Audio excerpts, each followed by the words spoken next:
Looks like I'm here. Hi, this is Eva from Once Upon a Timeline. So I had a little bit of computer problems, so I'm sorry. I was running a little late. It just didn't want to boot. I guess there was a million updates. And I'm using this new system, their new studio, so we'll see how that goes. Looks like it at least mutes the sound. All right.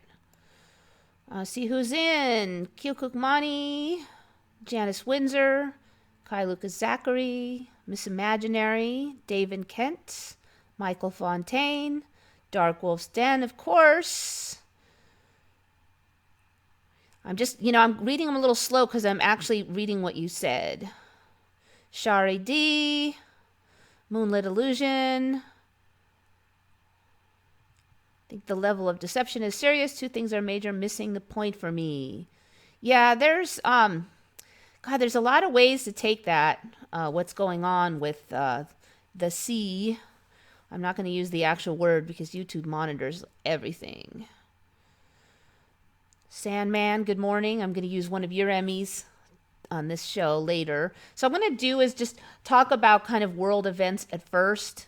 And then if anybody's sick of hearing about that, the latest conspiracy theory, then just zoom ahead, fast forward ahead. I mean, obviously live people can't do this, but most people watch this on the replay. So you guys can just zoom ahead and get to the Mandela parts. Okay, what's with the black tongue? Yeah, do you recognize what that is? All right, Dark Wolf's Den, reminding everybody they need to join https imec.world. I think that's they're talking about the conference because we're going to live stream it. Well, they're going to live stream it since we obviously are going to get a lot of people flying right now or going in person, and so they need a bunch of people to join, to subscribe so that they get the permission to do the live stream. I think they're going to do it on YouTube, so you have to have like 1,000 subs in order to have that. I don't know if they got that or not yet. Shari, I think I already said hi to you. YT, you're sensitive. It's dumb. Yeah, it's interesting. YT's doing it, but you can still find a lot on Twitter. So it's not. It's interesting because it's just enough to irritate you, but it's really not. It's enough to make it harder to find info, but it's not enough to prevent you from finding info. And I think that those of us who are ready to find it, we will stumble into it. That's what's kind of happened with me. Somebody will put the right video up and you'll click on it or something. One is the institutional medical profession and big pharma suck at keeping people healthy. Yeah, well, that's old news, but I do definitely agree with you.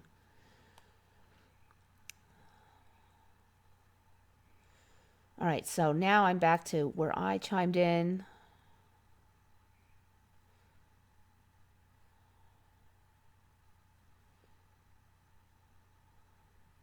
Has anybody checked Bill Gates' Instagram? The comments people leave there are epic. Nope, I cannot say I've gone there. Now, what was the name of that, world utopia that Bill Gates was going to try to, his vision for the future world? I was actually trying to remember the name of that, and it was on the tip of my brain, because I wanted to talk about that a little bit, but I couldn't remember it. I apologize. I've been working like a dog every second, and I'm not really prepared, and there's a lot of stuff I want to talk about, but I didn't get it all together. Y'all, the CV is driving me nuts. One source says we are not going to run out of food. 5 minutes later, another says we are today. Then we flatten the curve, but Michigan locks down.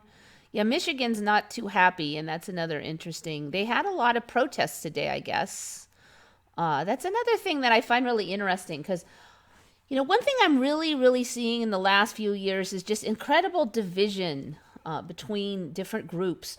I mean, younger kids used to always kind of rag on their parents and whine, but there's the kind of a level of animosity that currently that I have not seen in the past. And then, Democrats versus Republicans, they don't even try to tell the truth anymore, a lot of them. They're just anything bad about the other side, they're going to spread it, no matter how ridiculous.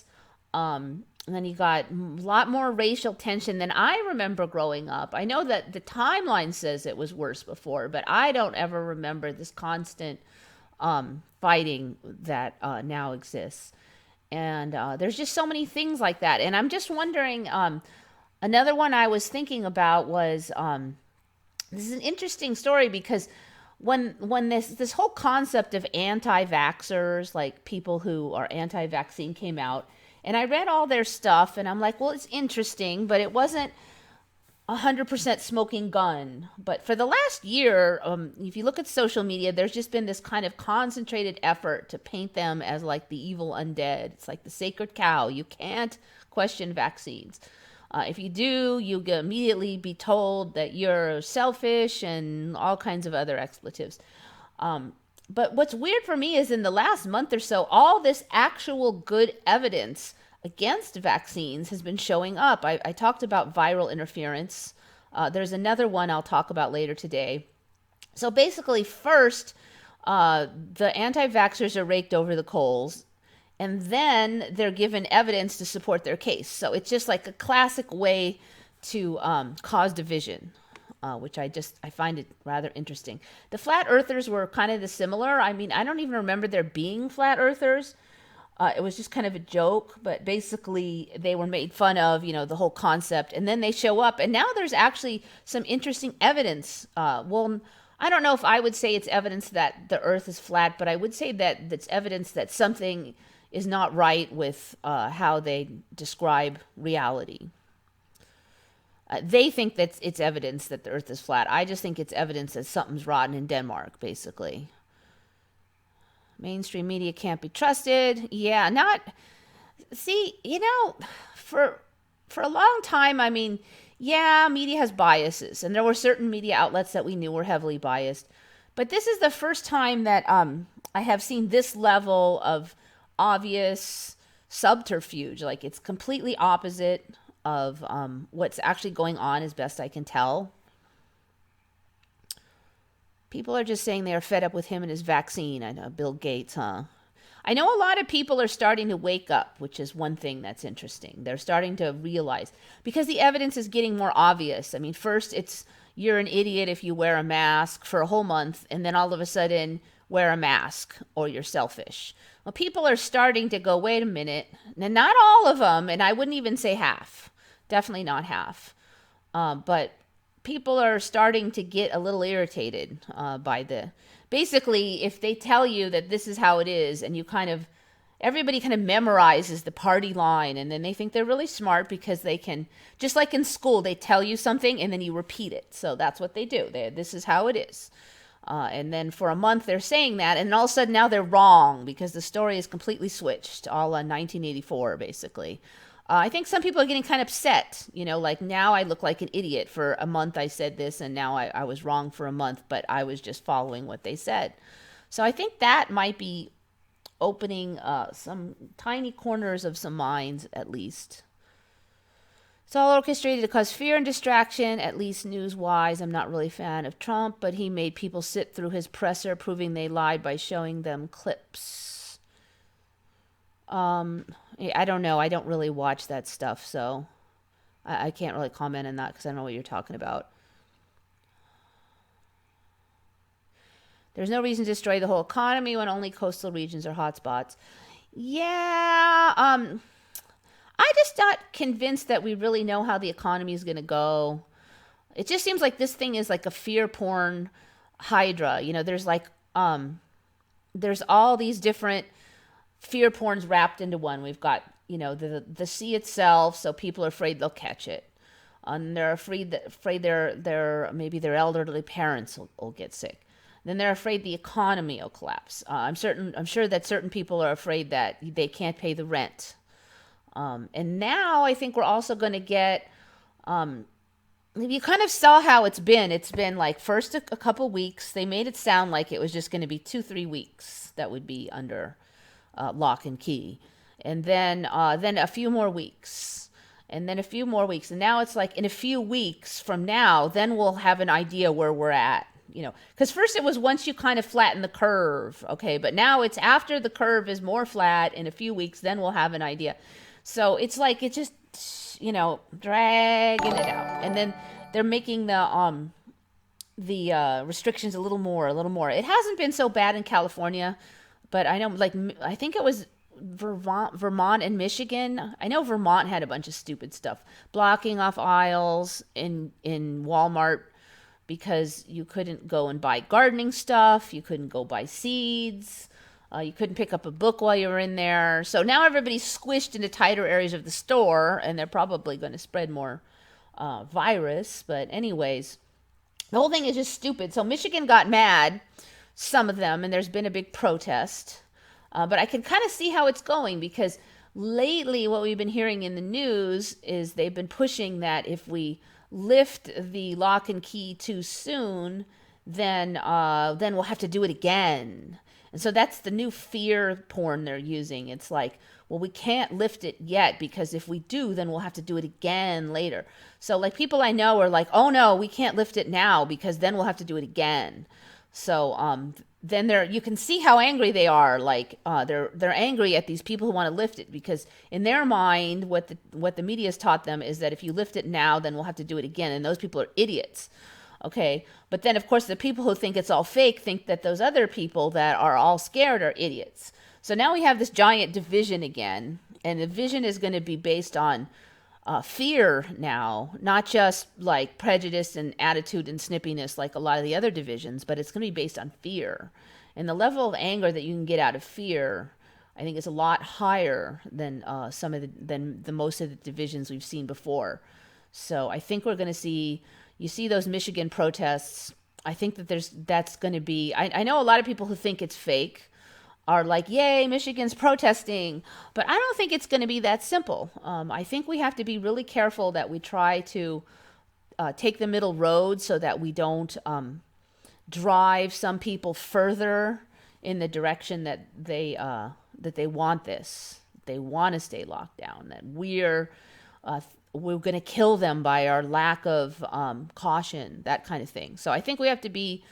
I think it's a good idea if we are cautious about how we handle people who disagree with us. And I think that this timeline really just loves division. So we've got to try to be careful and try to be understanding of other people and their fears. Because once they get scared, when somebody gets scared, they're not rational. And when people get angry, they're not rational. And so we got to make sure we don't get angry and trigger their fear as much as we can anyway.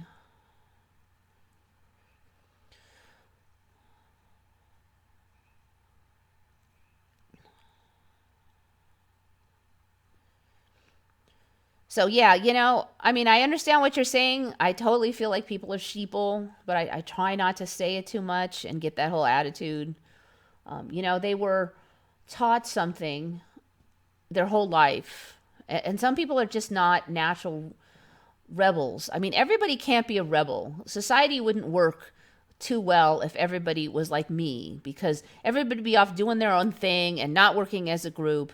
So you need some rebels and you need some people that can work it together.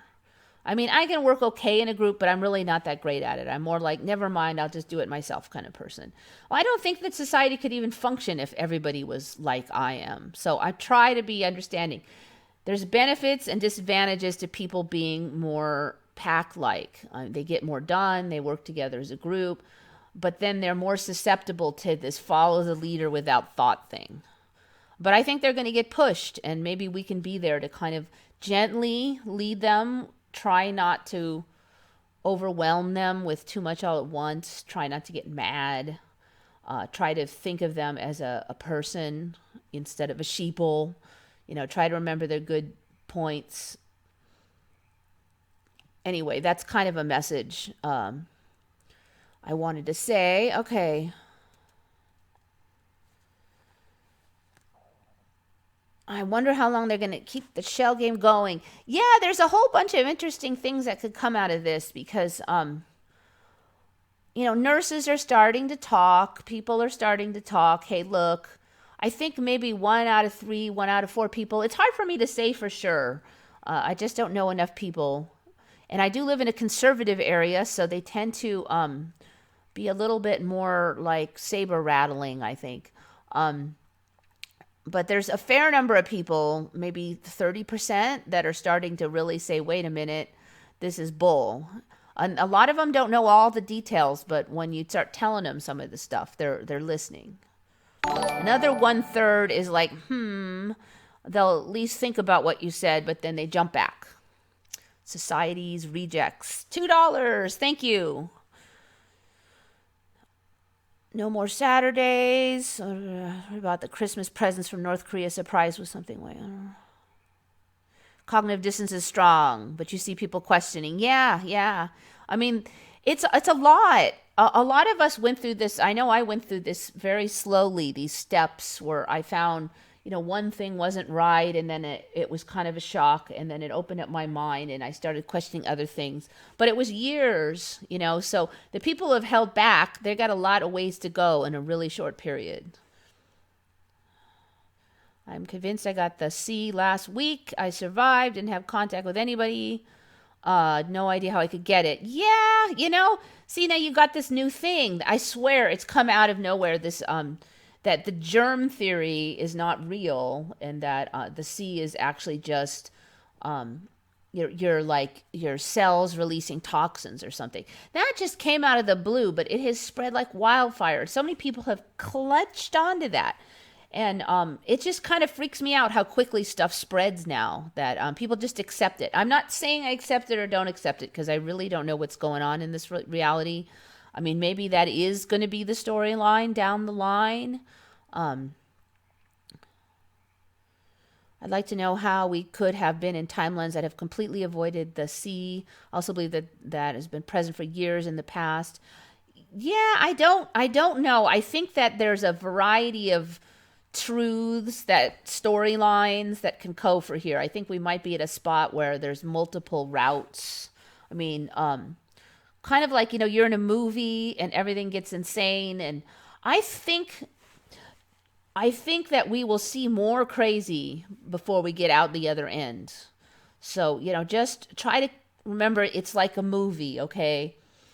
Whenever you watch a movie, $14.99. Thank you very much, Russell Boyles. Appreciate that. Whenever you're watching a movie, if you look at the normal storyline, it always looks like hopeless, right?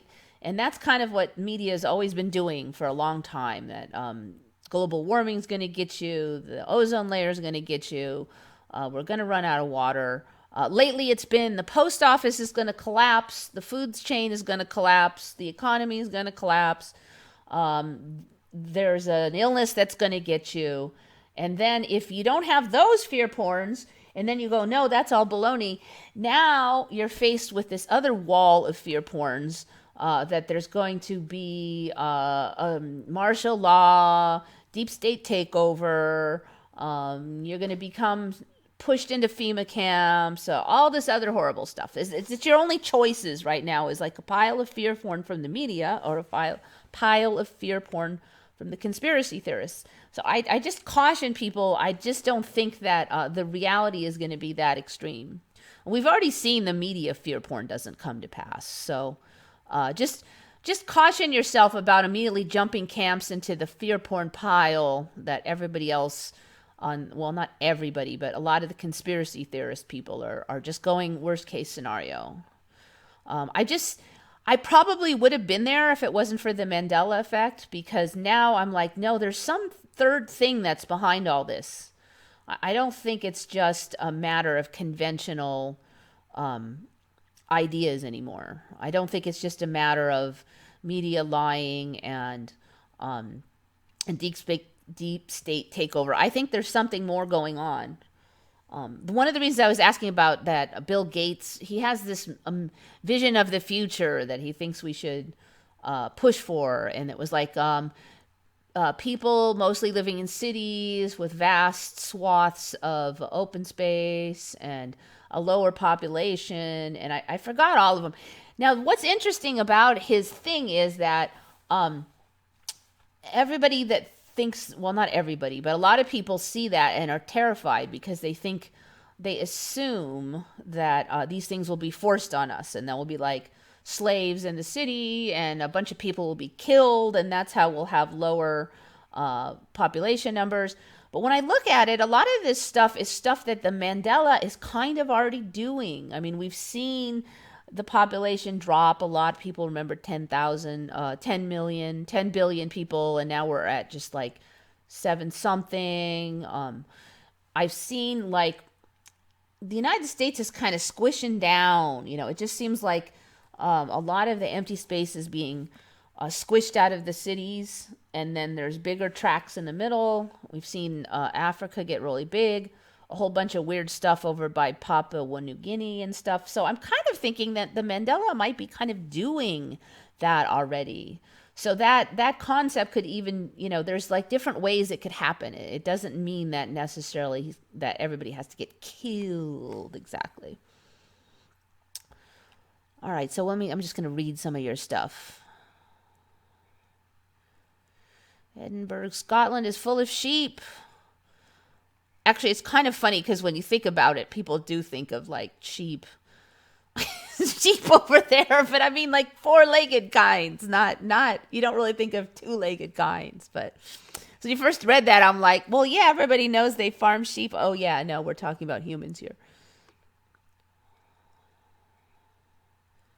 Fast food chains full of staff. Yeah, I know. And then the hospitals are, without humans.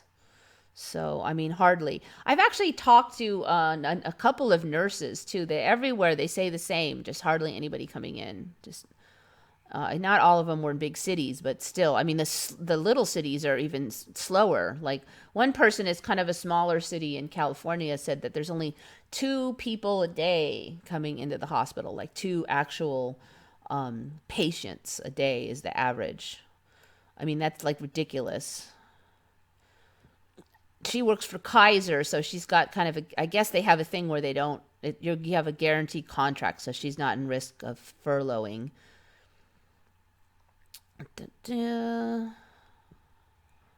Something has changed. We are in a better timeline now. It could be. I don't know. I think we're going to have to go through something. I think we're going to have to go through a little bit more fear porn. I think we also have to remember that all the legends, if you look at the Bible, for instance, it does say that certain people will be protected. If you look at the other legends, I mean, the Native Americans, in this timeline, I never heard of it in the old timeline, but in this timeline, they have kind of a similar legend that when the ages end, when they're supposedly we're at that now, I swear this whole storyline wasn't in my old timeline. We're at the end of the ages, and that certain people that are close to the earth will be protected. And every legend I'm seeing has something like that. Kali Yuga was from India. Again, a rebirth. So it's for everybody who's predicting doom and destruction, rise of deep state, and we all become cattle. I don't think, knowing the Mandela and all the changes I've seen, that is going to happen. At least I don't think I'm going to that timeline. The other thing is I wanted to mention is we have seen a lot of first things being ideas and then becoming reality. And it's happening more and more. So like reindeer, a lot of people don't remember them being real. Then they were real. Narwhals. I'm sure there's better explanations for this, but things were myth and then they became real. And we've seen storylines like, Nibiru, or that X planet. There was a faraway planet, another planet in the solar system. That was like this weird storyline in the conspiracy channels that showed up. And then the next thing you know, NASA's announcing that they think there might be another planet way out there. So what is like the greatest story ever told, believed by some of the, one of the stories that's most believed by so many English speakers on Earth, the great story, and that's the Bible. So many people believe in the Bible. Even if you don't believe in the Bible yourself, think about this, that the beliefs of everybody that believe in the Bible may be enough.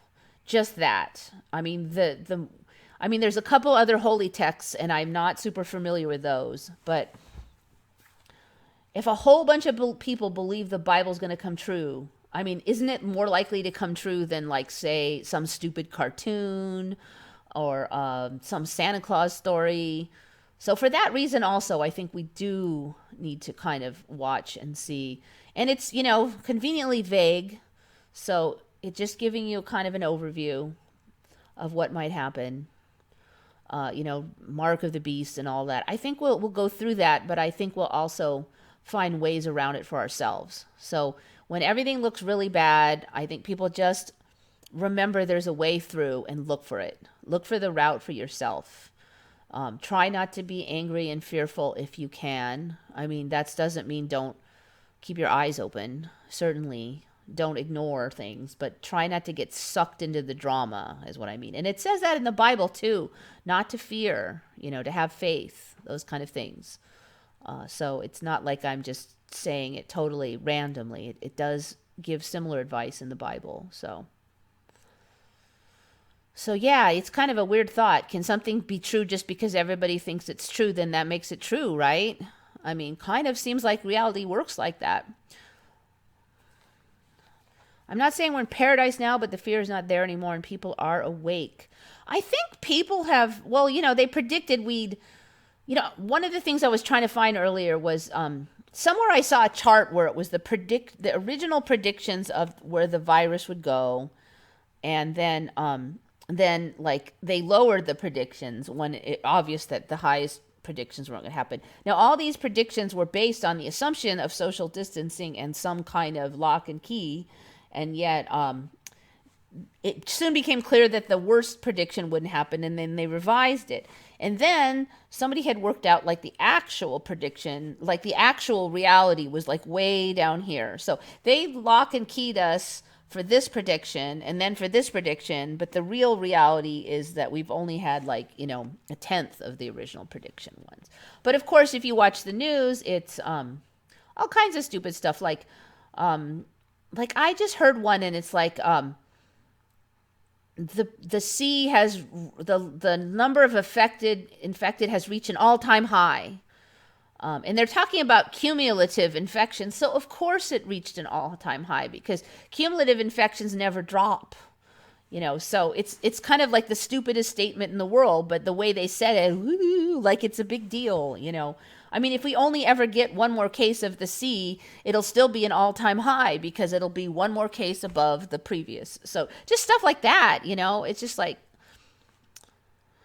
let's see. I'm going to read some stuff. The other thing to be really cautious of is if you're going to read a title of an article, you got to read the whole article. Because the titles, even in like New York Times and supposedly well-written magazines and newspapers, the title doesn't seem to have a lot to do with what's written in the text. You'll read something is one way and then you'll read the title, and a lot of people just read the title and they think they know, and then you read the text and it doesn't match. It's like clickbait. Everything is clickbait now.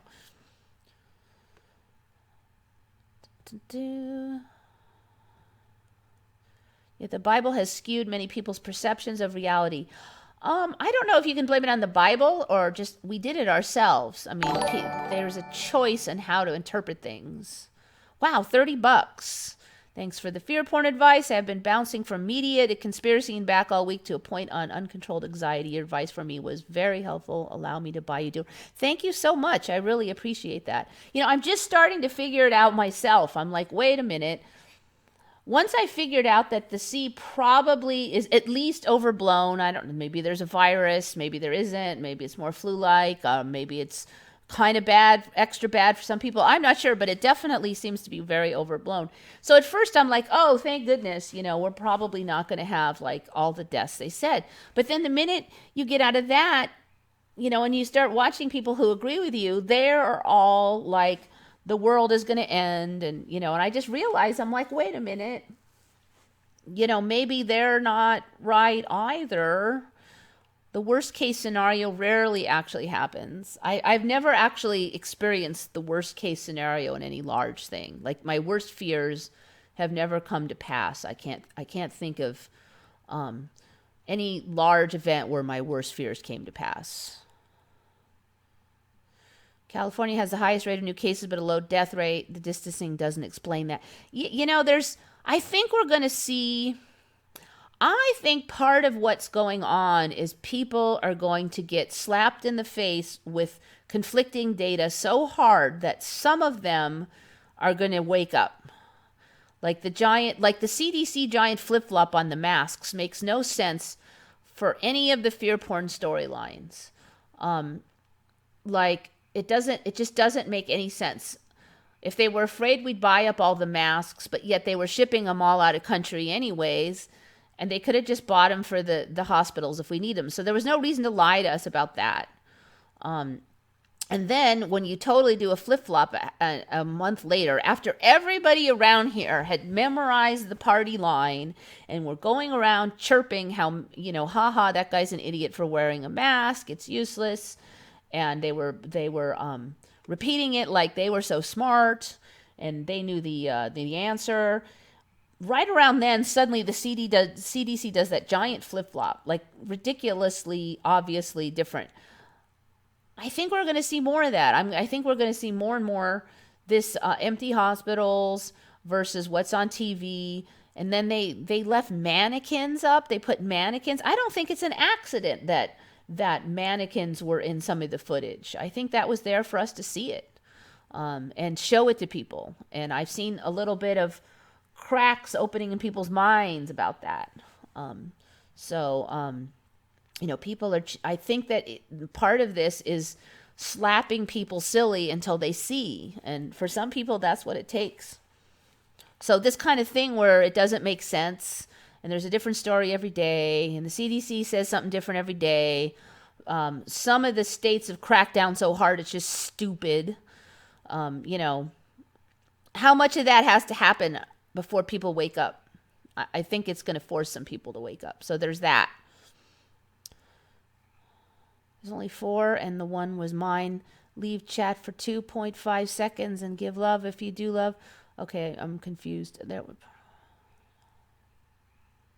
There were protests over most of the world. Now we don't hear about any. Really, I heard about the ones in Michigan, but I saw it on YouTube, so I'm not sure. I actually haven't been watching mainstream news a lot. I probably should just to see what baloney they're spewing these days. But they're so good at it. I mean, if you watch mainstream, you're like, it's easy to get all scared. And then I kind of get pissed because I'm like, wait, you're lying. And then I've just been kind of avoiding it until I have a nice even keel attitude. The news reported 800 a day dying in New York.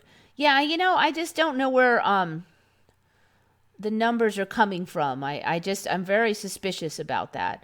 There was another thing. Okay, people were saying, the conspiracy theorists were saying that deaths by pneumonia were down, and then we theorized that it was now being called COVID.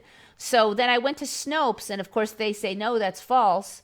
And then they just look at pneumonia cases. Now we weren't looking at pneumonia cases; we're looking at death by pneumonia. Okay, but they refuted it using pneumonia cases. So you can die by COVID, the C, and then you can also have pneumonia too. So if they're looking at just pneumonia cases, I don't think they're down. I think you have to look at death by pneumonia versus death by the C. But they didn't do that. And then they used this weird, they just looked at this one tiny subsection of one agency that does a certain thing. It wasn't all deaths. No, they didn't look at all deaths. So I'm like, it's like suddenly those debunking sites or Snopes, I mean, they've always been a little suspicious, but they've just jumped the shark now. Because I'm reading that, I'm like, but that's not even close to what was claimed, So they've suddenly gotten ridiculous as well. It's gotten really obvious now.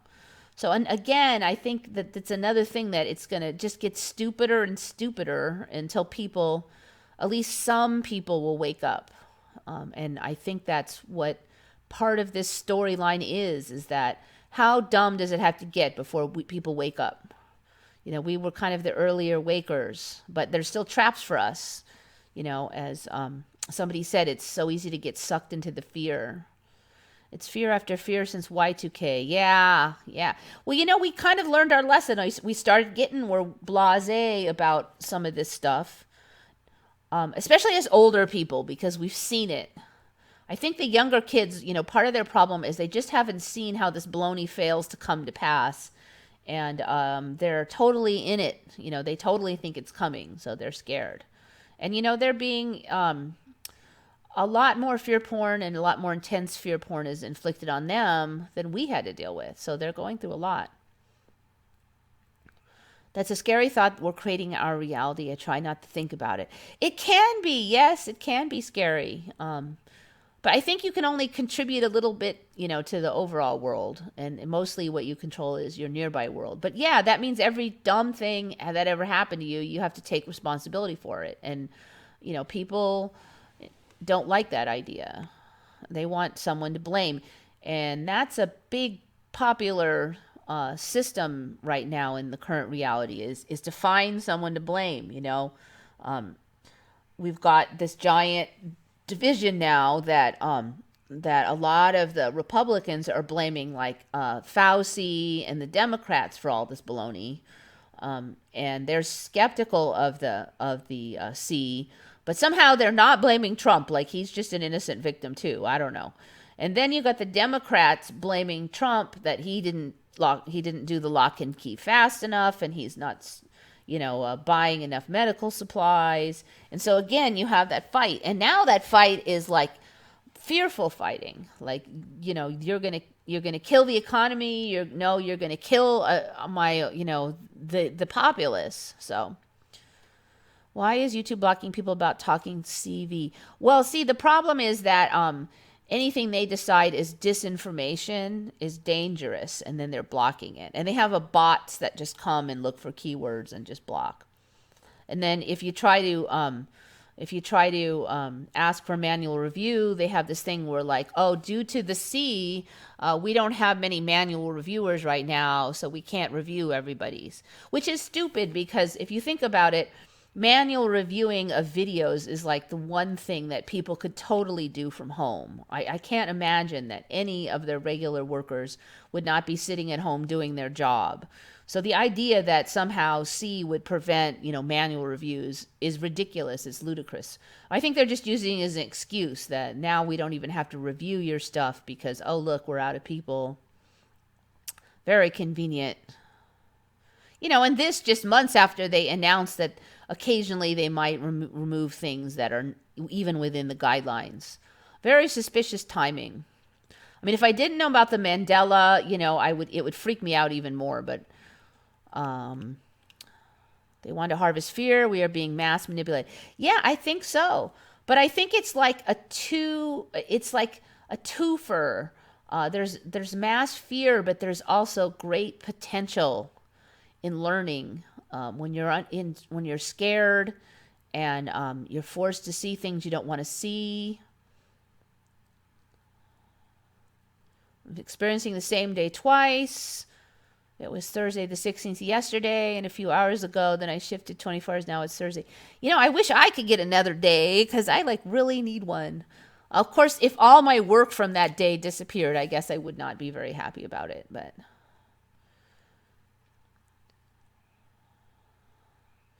YouTube should hire the guys who are deleting comments under Bill Gates' posts. I guess their finger is probably getting carpal tunnel. But again, I think bots delete a lot of that now, and that's why I'm kind of careful about the terminology I use. The more terminology you use, I mean, they do have, even people who don't have the word anywhere in their keywords or in their title, they can still catch you. They have like a voice recognition system that listens for certain words. I got like an extra hour once, but I've never got an extra day. I mean, maybe there were other times, but that time I was watching the time really carefully. Never thought I'd lived in the day when info would get this. Never was even thought of something that I could even exist and who would create. Yeah, I mean, it's funny. Everything is being turned around. Like every belief system is being flipped. Now you almost have to go to YouTube in order to get the truth, which is the complete opposite of what you would think. Not that all of YouTube is truth, obviously, but How can one be free and it's illegal to leave your home? I agree with you, certainly. Although that storyline, I think it's just another storyline to replace the first storyline. But let me see if I've covered everything else I wanted to say. Okay, I'm still seeing this pattern. Apparently, the easiest way to get the C is to say anything against it being real, because I swear there's been like dozens and dozens of people that supposedly, I mean, it's like the most popular article on anywhere right now is so and so didn't take the C seriously, and now this person has it. Dum dum dum. So apparently that's the way to get the C. It's not to go to big parties. It's just to say publicly that you don't think it's a big deal. That's kind of like one of the fear porns they're using. If you don't think it's a big deal, then you'll get it. Dum dum dum. So I mean, like, a lot of these people I've never even heard of, but so and so, Instagram social influencer with these cajillion followers, after saying that such and such was not real, has been diagnosed positive. So that's like on constantly. I mean, it's gotten even worse. It's ridiculous. I'm betting that give it about 2 days, and then we're going to hear the storyline that the C cases in Michigan are skyrocketing, and their attitude has backfired, and blah, blah, blah, blah. That's coming. I'm almost positive of it. There's no way they can let, though, these protests go without the skyrocketing numbers.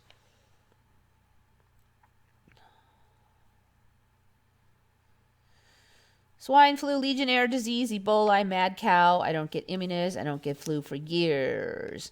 Yeah, well, I think the germ theory might be out the door soon. I think the reality's working on a new autoimmune-based theory right now. It really seems like it. I had a bunch of stuff, but I just, even if it's buffering, I rebooted and they didn't want to reboot. And I think everybody and their uncle is at home internet surfing, because at work, my internet is screaming fast lately. It's like it's gross. But what are the chances that there was C on the toilet? I mean, it's just like unlikely. I'm sorry, just unlikely. If it got there, and it could be anywhere, not just some disgusting toilet, according to their storyline. So,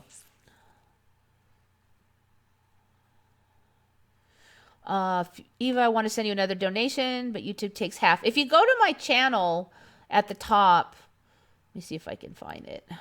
YouTube. There's actually a button for the Patreon, and also you can do PayPal.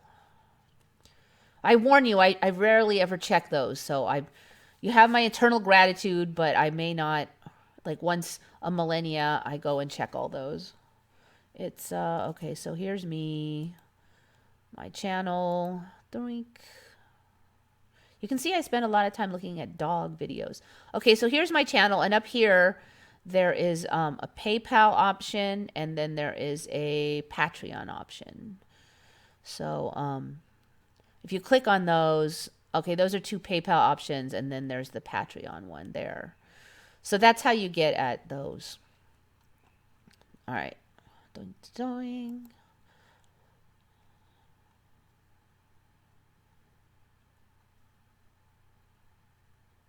Germs being a theory is an ME for me. There was a proof back when I was a kid. Yeah, and I agree with you. But apparently now there isn't, or I couldn't find it, and everybody's claiming that they don't have any, and I have yet to see any germ theorists actually give links to any proof now. And there's a bunch of stuff that's different about viruses. They have DNA sometimes now. They never did in my old timeline. It was the thing that viruses never had DNA. They only had RNA. That was one of their non-living aspects, that they didn't have DNA. So there's, but I covered a little bit last week about how they're saying that, maybe the C is actually just these exosomes that are in cells. I've never heard of exosomes. So, like, a lot of the story is totally different now. And the exosomes thing is accepted by current reality. It's canon. It's not just a conspiracy theory. They really, they are official. They are official canon. So I swear I've never heard of those things. I've studied cell structure a lot. I mean, we did a lot on that.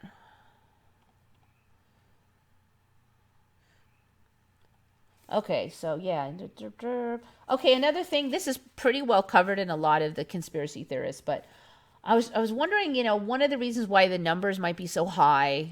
I did cover that before, that you don't have to get a positive test for the C in order to be have that written as cause of death. But still, I mean, wouldn't doctors just write what they think? There has been some pushing that if there's a C anywhere, that they should write that. Even, if the person was 99 with terminal cancer and then caught C 5 seconds before they died, they died of C now. Okay, that's kind of bad already, yes. But apparently also they get paid extra if they have a positive case. So they don't have to test to prove it's C, and then they get extra, okay? So they get 13,000 if they deal with a C case, and then they get an extra 39,000 if they have to put them on a ventilator. Now it doesn't matter how long they were; they could be on that vent for an hour. Now they get 39,000. So if somebody's going to die anyway and might have to go on a vent, put them on a C, right? That they have C. You don't have to prove it by testing. They have all the symptoms, which are like every symptom in the universe could be C now. I mean. So then you got hospitals mostly shut down with hardly any of their regular income streams, slow as molasses, and you offer them 39,000 or 13,000 extra.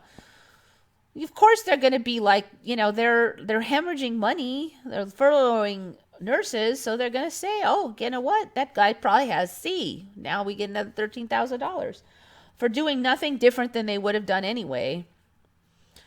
So that's one way that I could totally see the numbers getting inflated. The money. All right, let's see. Got that one. You see, I'm not real organized. I have like scraps of paper laying all over today. All right, a lot of people are freaking out about this this tattoo thing from Bill Gates. I don't know if you heard about it. It's quantum dots. Frankly, this scares me too, and it's a pretty good candidate for Mark of the Beast out of the Bible. So apparently, just out of convenience, Bill Gates. Bill Gates was super boring a year ago. He wasn't up to much of anything other than being a rich dude, and he had a charity, but the charity didn't do much. Suddenly, he's involved in like everything.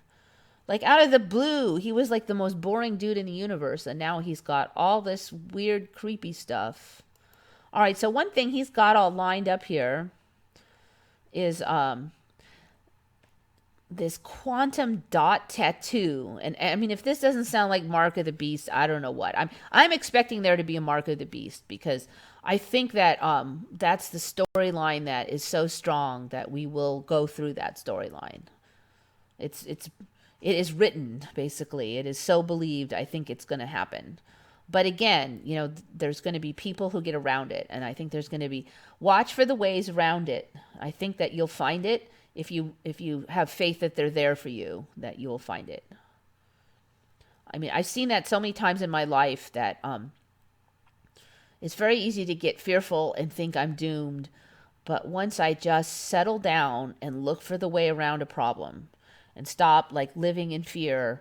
And, I might still be nervous. It's not like I completely have to conquer all of my fears, but I calm down enough that I can think straight and look for the way around a problem. And I find it. And there's been times in my life when I spent years fearful and stuck in the same hamster wheel until I finally realized, I'm going to look for the way out. In a kind of a determined fashion, not a fearful victim. And that's another thing I wanted to say. Watch out for all these ideas that make you feel like a victim, like a helpless victim, that you are helpless to fight against it. I don't think that where reality is that we are truly even nearly as powerless as we sometimes are made to think we are. So bigger amounts paid on PayPal and Patreon. I will message you once a PayPal or Patreon is made a single no. Thank you. Not enough video. Yeah. All right. I'm yaing my constant error messages from YouTube. Now, Emirates Airline is making a C test before you're allowed to get on board. Yeah, that's interesting. They have so many tests. But, it only affects you if you just happen to be wanting to go there really bad. So there's a lot of stuff that I think that is like fear porn, and it doesn't affect you at all. So think about that. Just think about your situation. I'm not sure how much of this sounds really snotty, but I'm not sure how much of the rest of the world is real. And even if it is, I'm not sure how much media's portrayal of it is real. Either one of those can be totally fake, or both. So all that really matters is, are you able to live decently? Or if you want to go somewhere, can you go there? A lot of this stuff, it's kind of weird, but, I've been forced to do stuff. I'm like, it's kind of mostly the same stuff I do all the time, other than sitting in a restaurant. I still am seeing my friends. I'm not like a big partier. Why is everyone so bitter towards Bill Gates? Yeah, that's kind of come out of the blue for me. I think people are always kind of suspicious and envious of rich dudes who made the bucks. But beyond that, it's just recently, I guess he's spawn of the devil, according to many. But Bill Gates just happens to have a vaccine like in the works for the C, which is ridiculous. That it would happen that fast. They don't even have tests, but they have a vaccine. It's already in human trials. It's this weird, I haven't quite figured out what they mean, but it's called a digital vaccine. That's one of the things I wanted to research a bit more before I really cover it. They were talking, so apparently they were saying that they put some multiple needles in you, and there's some electricity that's run through you. It's not like your normal boring old injection. And it seems like it has something to do with this tattoo thing. So he's got this thing also that he wants, that him and others are involved in, called ID 2020. So the thing with ID 2020 is they want everybody to have a digital ID. And so he wants to pair this with the vaccine for C.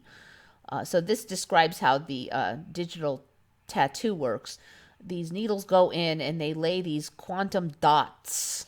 And it's supposed to be invisible unless they shine a special light on you. So it's basically like I say, it reminds me greatly of Mark of the Devil. If this isn't it, I don't know what's going to be it. But you're going to be marked permanently with your ID. So now you're just kind of like stamped, basically. They've created an ink that can be safely embedded in the skin alongside the vaccine itself, and it's only visible using a special smartphone camera app and filter. So this is to keep track of who had which vaccination and when can be a tough task, but this supposedly solves it. I don't know if you noticed, but a couple days ago, last I checked, Argentina announced that vaccines will be mandatory for all citizens, adults or children. Because, we've gotten a step here where it's almost impossible to have your kids go to school without the vaccines. So now Argentina has declared it'll be for everyone. Canada has mumbled about doing something similar. Trudeau has said something along that lines. So that's, I don't know. People are scared that this basically going to be forced to get this mark of the devil thing, aka quantum dots. They found a covert way to embed the record of a vaccination directly in a patient's skin rather than document it electronically or on paper. Their low-risk tracking system could greatly simplify the process of maintaining accurate vaccine records. So, of course, they're going to say it's for your own good and, whatever. I'm not getting it. I think the storyline is clear that it's probably a bad idea. And I don't think that there'll be any danger of not getting it, despite the fear report on here. The invisible tattoo accompanying the vaccine is a pattern made of minuscule quantum dots, tiny semi-conducting crystals that reflect light that glows under infrared light. The pattern and vaccine get delivered into the skin using high-tech dissolvable microneedles made of a mixture of polymers and sugar. Searchers have already tried it out on rats and found the patterns were still detectable 9 months after injection. In human cadaver skin models, the patterns outlasted 5 years of simulated sun exposure. All right, so anyway, this is something that apparently Bill Gates is pushing his weight behind, this ID thing. So that's one of the reasons, I guess, he is now hated far and wide, because people don't want to be forced to get the vaccine. All right, where are we here?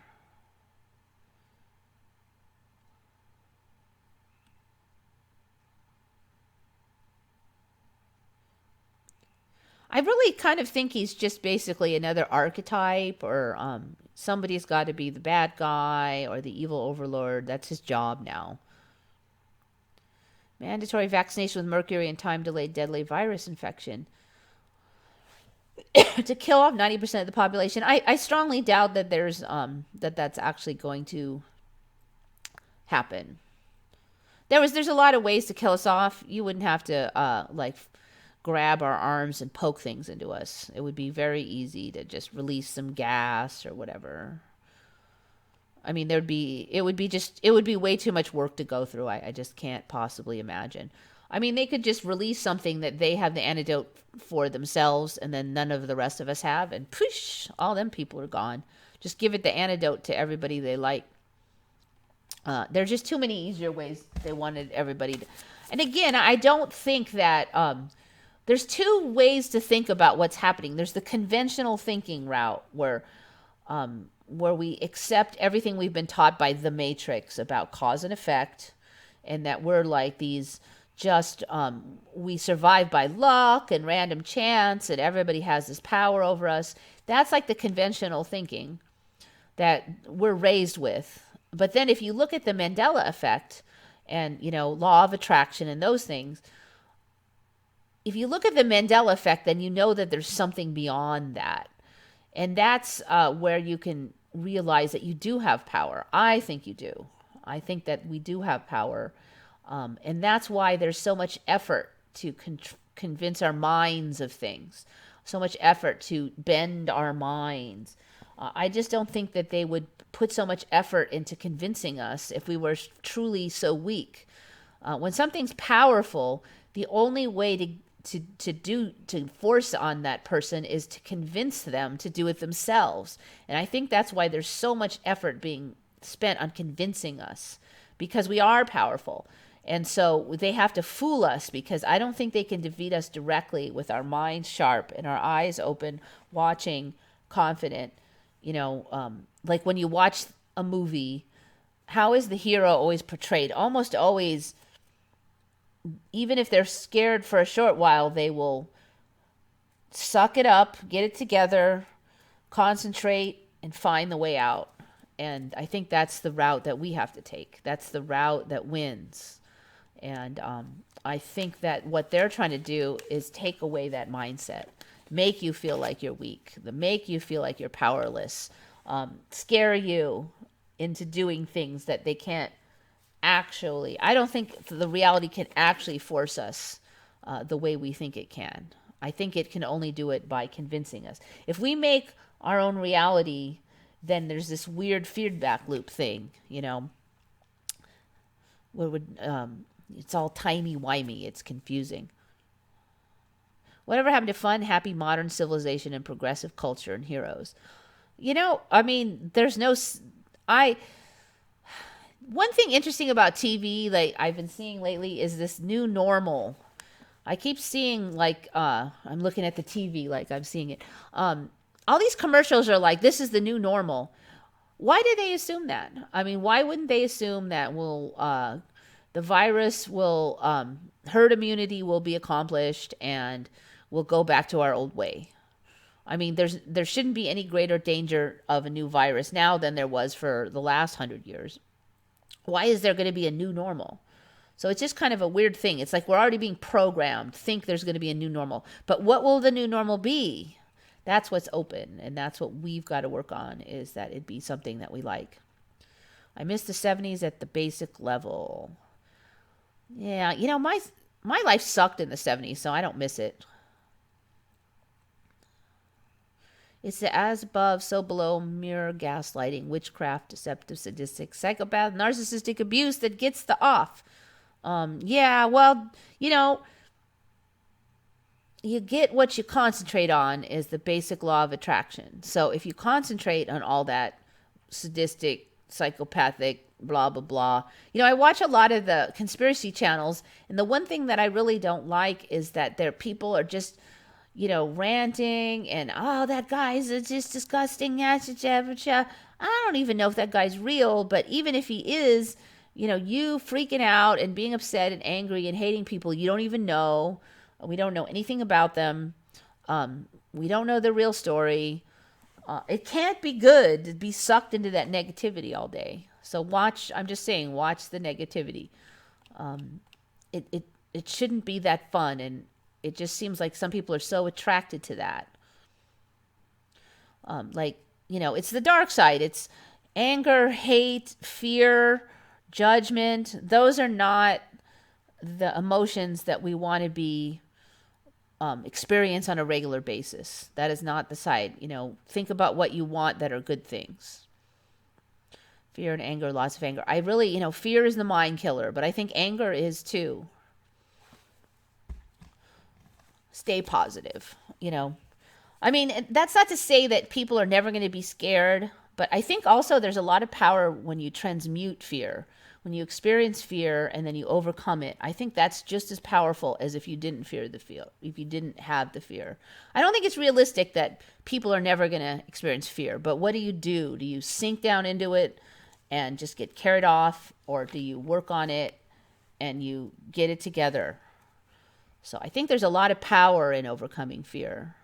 I think there's just as much as not having the fear. I want us back to those times when people were honest, governments were not crooks, and media was just good old movies. Yeah, media used to be kind of boring. Remember, they just tell you the facts, Yeah, I would like to see that again. I agree with that. This thing is consuming me whole. I need a break. Thank God I don't have any little ones. Yeah. You've got to find your the good inside yourself. And it really is a personal journey. I mean, I can't tell people how to do it. But somewhere inside you, there's a calm self. Look for that side. A good idea is to be an observer and indifferent, or with something negative, think or say your own desired world. Yeah, that's how law of attraction works. But, if you look in the Bible, there's a lot of similar talk in there about having faith, think to God, think to good things. One thing that somebody told me that I was kind of laughing at, Jay Krista, who's one of the moderators on Redcon, she mentioned that, according to law of attraction, you get what you concentrate on. And so I was looking at this last election that we had. And then there was, of course, the people who love Trump are like, yeah, Trump. And then the people who hated Trump, they were like anybody but Trump. But what are they, when you say anybody but Trump, what is all your brain is still on Trump. So, she was kind of joking, and I realized the irony that probably totally backfired. When you say anybody but Trump, your attention's on Trump. He sucked in all the attention. He has the massive power of sucking attention. Good attention, hateful attention, whatever, all eyes are on that boy. And it's very powerful. So, if you want something good, the route is to think about the good thing, not anything but the bad thing. I think it works anyway. It works for me. I would definitely be very distrustful of any narrative that pushes something's a sacred cow that should not be questioned. Vaccinations are one of those, and saying anything contrary to media narrative about the sea is one of those. I'll keep my eye out for some more. Those, whenever something's pushed as a sacred cow, be very suspicious.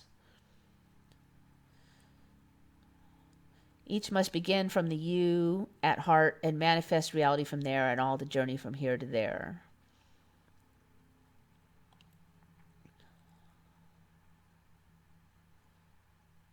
You need a system with far better choices. Working on that personally. Yep.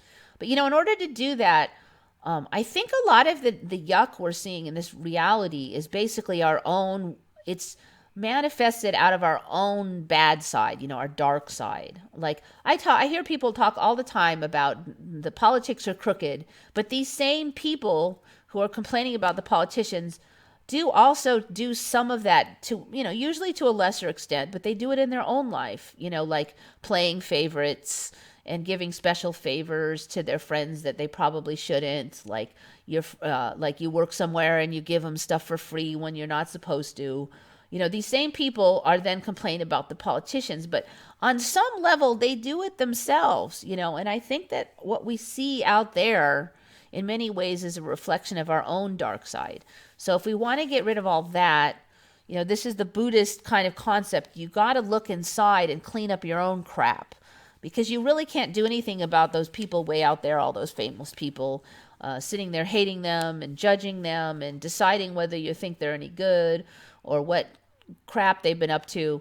You can't do anything about that. I think the power is inside you. You have to fix your own crap. And that's like always my complaint about Democrats and Republicans is each side spends all their time complaining about the other side and then justifying their own crap. If any of them really wanted to fix the world, wouldn't they go and work on their own crap first and totally clean out their own house before lifting one finger against the other side? But neither side does that, of course. He wanted to win. Are we talking about... yeah, that's the other thing is I think Trump really wanted to win. He just really wanted to win, and he made his own reality that way, too. He wanted to win. I don't feel like anybody wanted to win as much as him. Pugsley Lovejoy, $5. Thank you so much. Very much appreciate it. Love and accept your shadow. Love your shadow. Be realistic about it. I mean, I don't know if I'd say I love my shadow, but I don't hate it. I don't want to say I love it because I'm still working on it. I'm not going to say, my bad habits are good. They're not. But, I'm comfortable with the fact that I'm flawed and I have things to work on. And that's what works for me. Don't think of the sea going away. Just think of all the people all being well. Or, like me, I think it's not a big deal already. I think there's plenty of evidence for it. So now we just have to move on. I do think a lot of good things could come out of this lock and key. I mean, we could... people forced to spend more time with their kids, maybe more options for teleschooling, people maybe having shorter work weeks, universal income, more protections for the poor, more sympathy. There's a lot of things that could come out of it. I think in sometimes timelines that it will come out. Some of those things will come out. Trump's putting his name on the checks. Well, he's so good at this timeline loves division, and he's good at it. He's so good at it. It's what the timeline ordered. When you think of him as a character in a show, then you don't get nearly as upset because he's playing a character and he's playing it, consummately. There's nobody who can play that character nearly as good as him. And he kind of does the same shtick over and over. It's kind of funny. People are starting to catch on a little, but yeah, I don't trust any of the politicians, frankly. So it's not like I have anything that it's not like I'm gonna go and think some other politician on the other side is gonna save my butt either. In fact, I suspect that whoever becomes president next, and I think it'll be Trump, just because he's so much in line with what the current timeline is doing. But if it's not him, then the next one, say it's a Democrat, that one I think also will have a whole bunch of weird conspiracy and weird, interesting probably in a bad way kind of thing. But I think it'll be Trump because I just don't think that anybody is going to stir up the crap as much as him. But like I said, if a Dem gets in there, I think this timeline will get somebody who's going to stir the crap and piss people off, and then other people love that person, and division.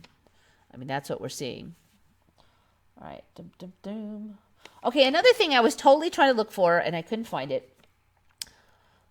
Somebody had put a chart and they had put all the original computer models for where the virus would go versus what I think I've already said this, right? Where it really was. If anybody can find the chart where the original computer models of what the virus was, best and worst case scenario were up here, and then us down here where we really are at. Google is not our friend anymore. It has gone from the best search engine to a totally crappy search engine where you can't find freaking anything on it. And so, of course, I cannot find that chart. But if anybody knows where that chart is, please let me know. It was a very interesting chart. I saw it on some YouTube video somewhere. I should have wrote it down, but I didn't. Okay, got that. I got that. I think that's all that, Gamer. Okay. So, unless there's any other stuff, I'm going to go on to the Mandela part of the show.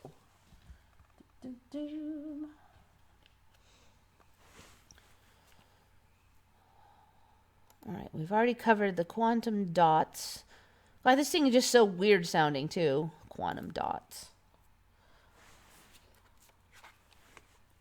That's one thing that's kind of flipping me out about current reality is like these characters. I mean, Bill Gates was the boringest dude in the world. He barely ever gave hardly any speeches or anything. You never heard about him.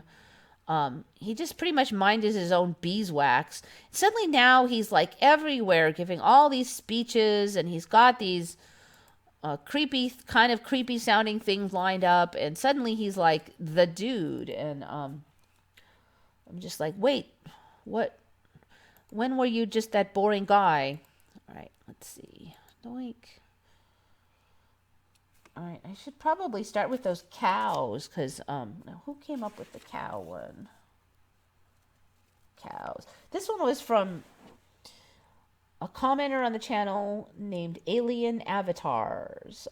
Notice that cows have a funny bump on their head now. So I was looking up cows. I've mentioned before I didn't remember that giant like thing in front of their neck. And then the males started getting this giant freaking hump on their back. There didn't used to be that much difference between males and females.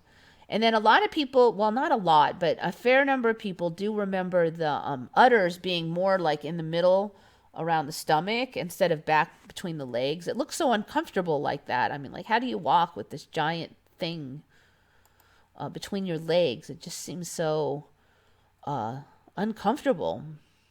It made sense when it was in the middle. All right, so a lot of cows are getting like this funky hump thing on the head. I mean, it's like they're part giraffe or something. Now, see, there's that big thing on the chest that I have been commenting on. They also look kind of more bony and floppy than I remember. My original cow, and this goes back a ways, was sort of, they kind of look like a sack of skin now with the skin like dangling. It's a weird look for me. They used to look more meaty. Like, I just feel like all that meat you can see all the bones in the back and all that weight like hangs on it. It didn't used to look like that. Okay, this is another thing I suddenly saw that I've never seen before. This tail. I've never seen that. And there's apparently Jersey. This one's a Guernsey. These tails. I haven't figured that out. I just saw that earlier today. See, there's a bunch of them with these tails. I've never seen this giant fluffy freaking tail on a cow ever. And there's jillions of them. Look at that. What up with the tail? I'm gonna have to try to figure out, what that's called and what the storyline is between them. But I've never seen that, and I've looked up cows a bunch of times. So see, look, this one's got a funny bump on its head, and it's got this giant. This has gotten even bigger. It reminds me of the lizards. They have this big, weird chest ridge now. So now they're also getting like. A fair number of them are getting kind of a furry tuft up there. Like there's fur on the top of their heads. And see, like these are furry, dome-headed things. They didn't used to have that for me. I think I can make this one bigger. Let's see. What's up with that? I've never seen that before. Dome-headed, like, it's ridiculous. Look at that thing. It's like cone heads. They're like cone heads now. A lot of them.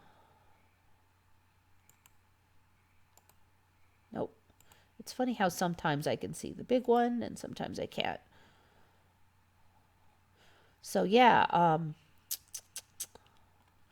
I think the differences between cows have actually changed quite a bit too. It used to be kind of hard to tell cows apart. Cow.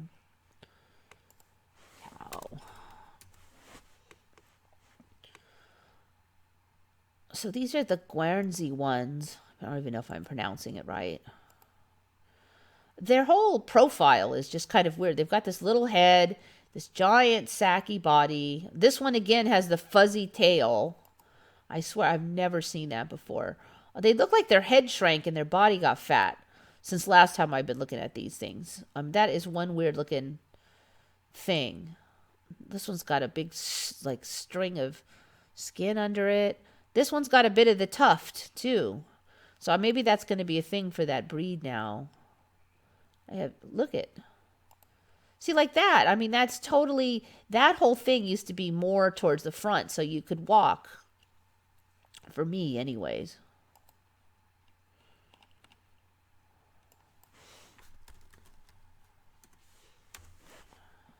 So all the milk cows have just gotten, their body has gotten huge.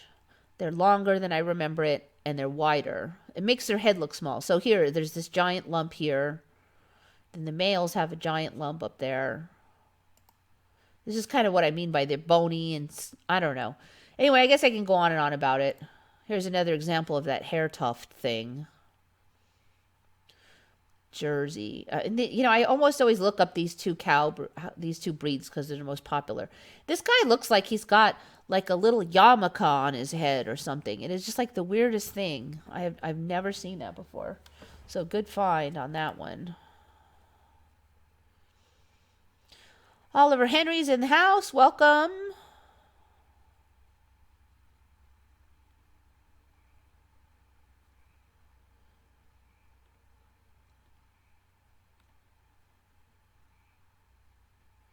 My Basset has that chest ridge.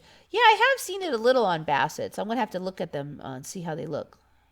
Tails like that are new for me, but the bump has always been on some cows for me, and udders were always in the back for me. Yeah, no. I actually got that one from Mandela Effects channel where the udders were. But, he also seems to come from a really far from here timeline. Not the same one I come from, but we did. And, I don't even know if he still remembers that because a lot of his videos have changed. So the current version of him may not even remember the same.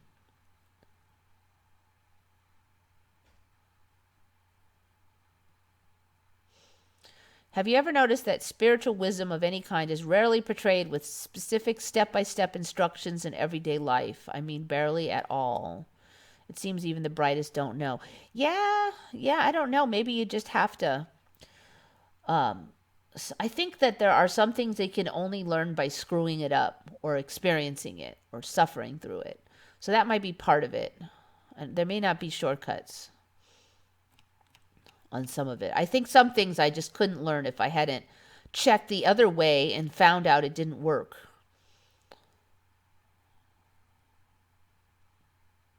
I remember cows like you do, those guys look foreign. Yay, somebody remembers.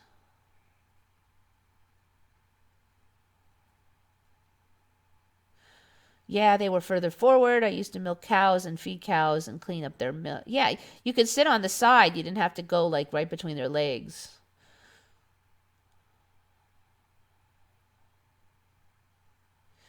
Definitely the udders are way too far back. Yay!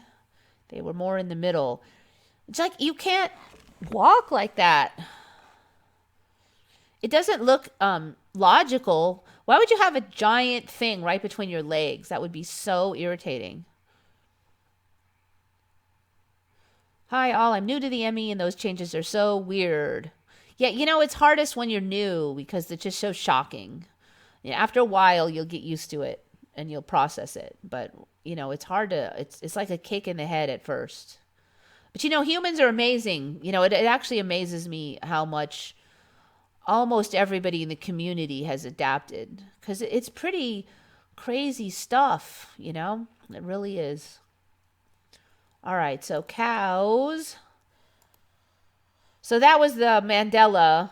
I mean, that was the thumbnail. You can see the bump on the top of the head of the cow.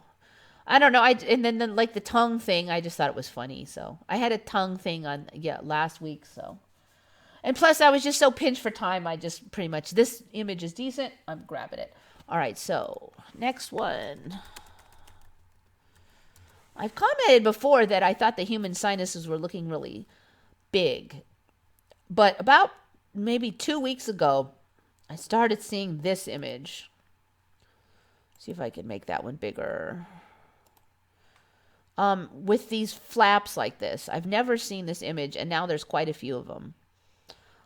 That something has recently changed where we have this funky, I don't know what that reminds me of. It's almost like flab layers or something. I've never seen that, and I've looked at the sinuses a lot in the last few years. And I mentioned about a month ago, I felt like my sinuses, like there's more airflow through there. Like, I don't know, it just feels more hollow in there. Like a lot more air goes through my nose than ever did before. So yeah, there it is again, that same thing that pointing the other way. I've never seen that before. Middle nasal conch, superior nasal conch, interior nasal conch. I've never seen those before. It's just weird.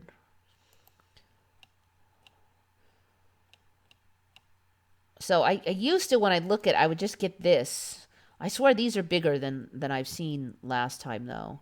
And see all this intricate stuff in the nose. I used to see more like this, and this. And this wasn't all complicated like that. In fact, I don't even remember seeing this before. Interesting. In fact, it used to frustrate me because I couldn't find I couldn't find a clear map of what was in there. See now, look, there's those flaps again. You can find it. There was nothing like this before. I don't think this is human, but it has the same flaps.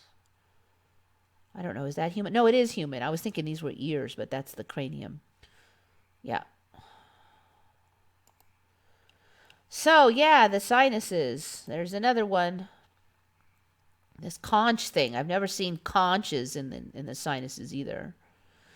Now, the sphenoid sinus in there, the ethmoid sinus, those are kind of new too, but they're not like screaming new like this thing is.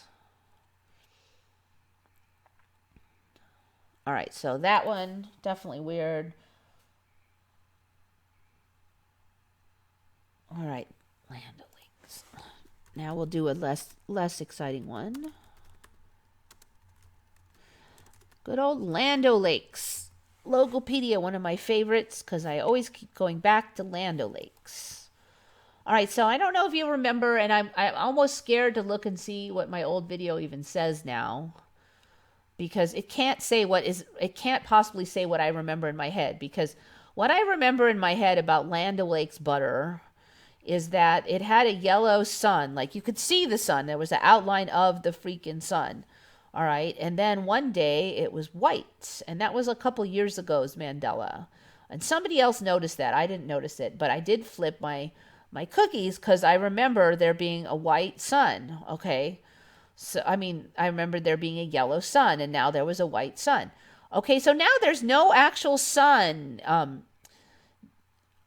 I think the last time we talked about this, there was the sun part where you could actually see the outline was gone, and it was just a light background, like a whitish background. But now that's gone.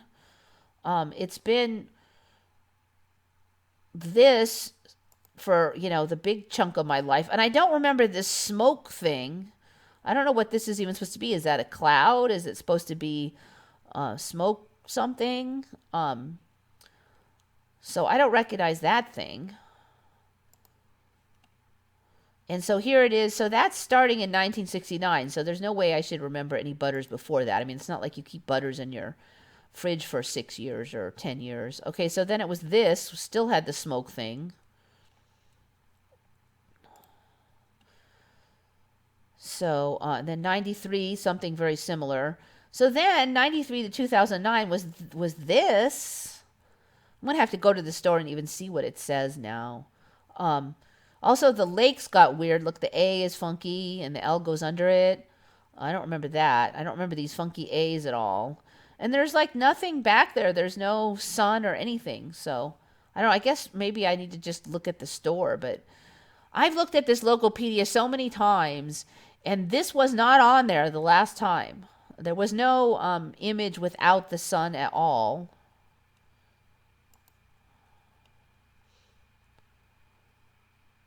Oh, interesting. This is, dang, that, you know what? I just looked at this last week and this was not on there. This is closer. But see, this is not a sun. It is a weird yellow miasma stuff. It's not a circle. I don't know what that's supposed to be, actually. I don't think that was even on there last week. She looks like she's gotten punched in the face a couple times. I don't remember that. Look at her eyes underneath are all. See if I can. That's not helping any. It's not helping either. Anyway, so basically the story is it's changed again. Close. So there's no yellow sun, there's no white sun, there's no white light in the background. It's now weird smoke things, yellow smoky clouds. Nothing, or there is a yellow miasma back there. That's all you got, at least according to Logopedia. Something I have checked many times. Hit a video that had her sun with rays on it. Yeah, see, that was another weird one because that never showed on Logopedia. And when the first change happened, we like scoured the internet looking for our original yellow sun. And then like 2-3 years later, I stumbled on that one. Let me see if I believe it should still be in. So that one itself, it's like, where did that one even come from? Because we looked for it so much and then suddenly Google barfed it up years later. And according to Logopedia, it never existed. Oh, this one. I don't know if I mentioned this one. Let me see if it'll load in a timely fashion. Come on, come on. You can see like how joyful my computer is at operating here. You can do it. Dum dum dum.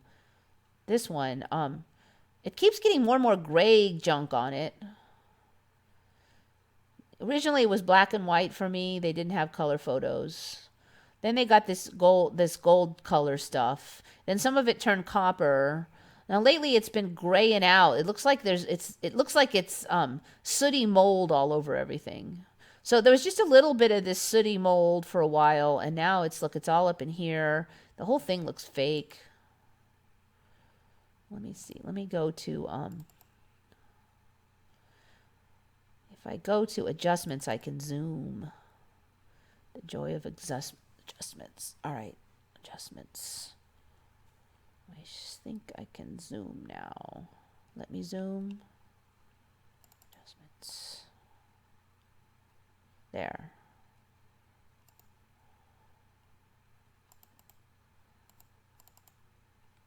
Here we go. All right, so let's just look at this stuff. What's going on over here? Why is this like white and this is all gray? That wasn't like that before. Gray, then white. It looks like sooty mold. It's just the weirdest thing. Don't remember these things. Those are weird. They look like little dealy boppers. Again, all gray.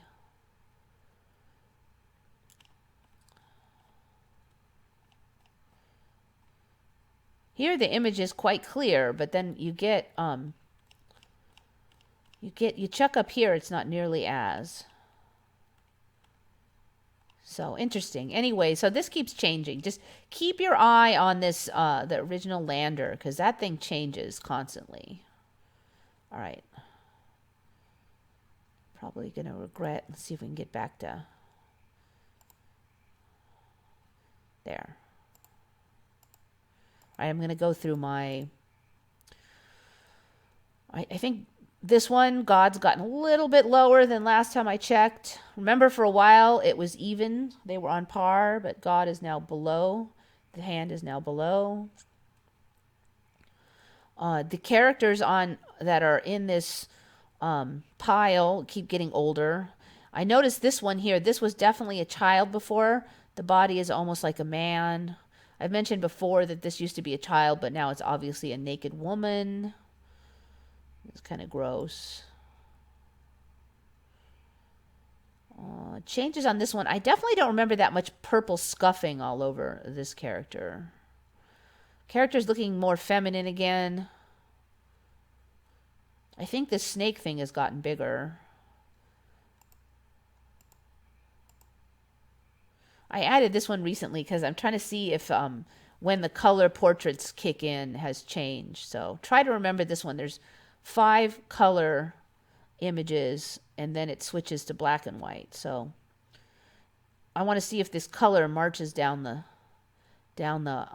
aisle there. All right, what was I looking for? I forgot the point of this story. Oh, yes, there it was. Now I remember. So this still exists. This is kind of like how I remember it. And this came out of the blue. Well, we can't figure out. It's cut off, and we couldn't find any other images. This is also how I remember the butter, as being like a normal block of butter, not like a giant triple layer stack of butter. So this one, I don't know if it didn't change because it got cut off or what, or maybe in this timeline this did exist. But last time I looked this up, they were saying it was from like the 70s. And I'm like, no, it was yellow just like 4 years ago. So I didn't notice any huge changes in my other ones. So this, the layout around the Great Pyramids still looks about the same. I'm not sure about some of that stuff in here, though. There might be a little bit bigger in there. Boink. Let's close these down. So yeah, not too many changes in the indicator photos. Mandela Affected, another channel that I recommend. Yeah, Mandela Affected just kind of, I don't know. I think he gets sucked into the negativity a lot. So, you know, he sees a lot of MEs. That's why I like to watch him. But he does ramble a lot. But he makes observations that are very good sometimes, like little puzzle pieces he sees. So that's why I like to watch him. Now, last I checked, he had deleted all his videos except for ones from a year ago and blah, blah, blah. So I don't know. He's always deleting and putting them back up, or is it some timeline thing? I don't even know. She looked like she gained a few pounds. Oh, I'm not sure on that one.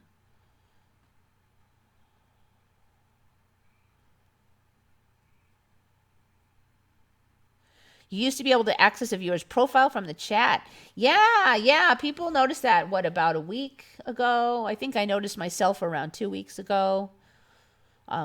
People were thinking it was a glitch at first, but so now if you see an interesting comment, you can't just go to their channel. Like, oh, I'm going to have that on my channel later, and then people will click. Now you got to type it in. It's just very interesting, Google baloney. Why would they take away that functionality when everybody likes it?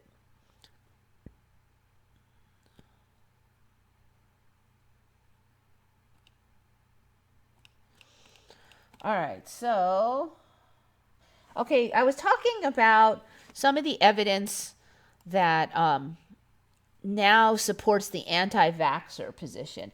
And I have looked at this position a lot, and I think this is really quite new. Oops, I don't want to put it on there.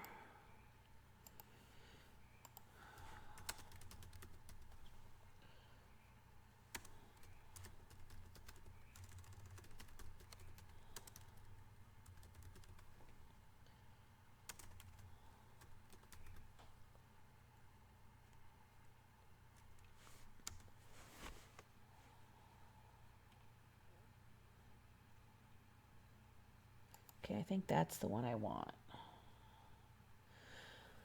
So basically, viral-induced enhanced disease illness is that,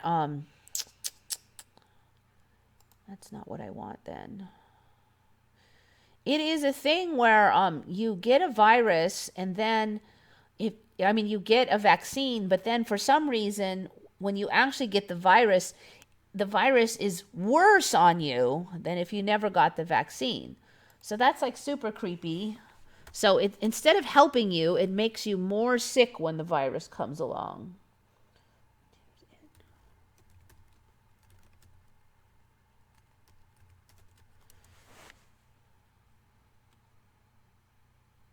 All right, let me try this one.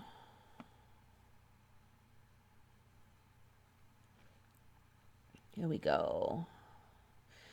So this kind of fits in with the new paradigm that we're seeing a lot of with the autoimmune illnesses. And if you think of illness as more of an autoimmune thing, it kind of makes sense because you're basically trying to train your immune system to respond to this virus. But if your problem was always immune overreaction, then poking the immune system would be like kicking the sleeping bear.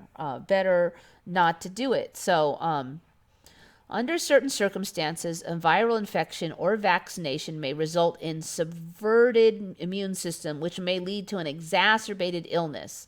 So either if you get a vaccine or if you get the illness once, the second time you get the illness, which one would assume would be some virus, you'll actually get it worse. Clinical evidence of enhanced illness by pre-existing antibodies from vaccination, infection, or maternal passive immunity is available for several viruses and is presumptively proposed for other viruses. Multiple mechanisms have been proposed. It has been confirmed that certain infection and or vaccine-induced immunity could exacerbate viral infectivity in Fc receptor, I don't know any of that stuff, or complement-bearing cells-mediated mechanisms. All right, so apparently there's this illness that babies get called, CVS or something, that this happens for. And they tried to make vaccine for this, and they quit because the kids were getting even more sick due to the vaccine. Influenza virus. Most studies concerning the humoral response to. This is another one I gotta check because I've never heard of humoral response. I never heard this term before. Humoral response to. So apparently we have this new source of antibodies and killer T cells called humoral to influenza viruses. Focus on studying the protective antibodies response. Blah blah. All right. I really should have studied this a little bit more right before the show because I kind of forgot about it. But okay, here's the one. So respiratory syncytial virus, RSV, antibody complex formation was also proposed. So this RSV thing was, I guess, some nasty upper respiratory thing that a lot of children, like babies, get. And it's like really common. I don't know if any of you have ever heard of it. I've never heard of it until like a couple days ago. And they tried to make this vaccine for it, and it backfired. And so they never tried to make a vaccine again because they had so much trouble with this vaccine. Hence, modulation of the immune system towards Th2 response is not supported as a mechanism. Okay, so they're trying to figure out what this ADE, which is the, that's what they're calling this enhanced disease illness thing. So they're talking about other ones too. I think there was even a corona one in here. Let me see if I remember right. Find corona. Maybe not in this one. Because they did talk about this being a problem with corona before. Oh, they said it's a problem with the flavoviruses, which I'm like, what the heck's a flavovirus? But apparently corona is also a flavovirus. So this is why certain things don't have viruses in this, don't have vaccines in this timeline, because the flavoviruses tend to have this enhanced disease problem with the vaccines, and they haven't really figured out in this timeline what's causing this enhanced disease response. So, I mean, this is like a huge negative on vaccines because here in this timeline, they've been proven, quite a number of them have been proven to actually make things worse. And I've never heard of this before.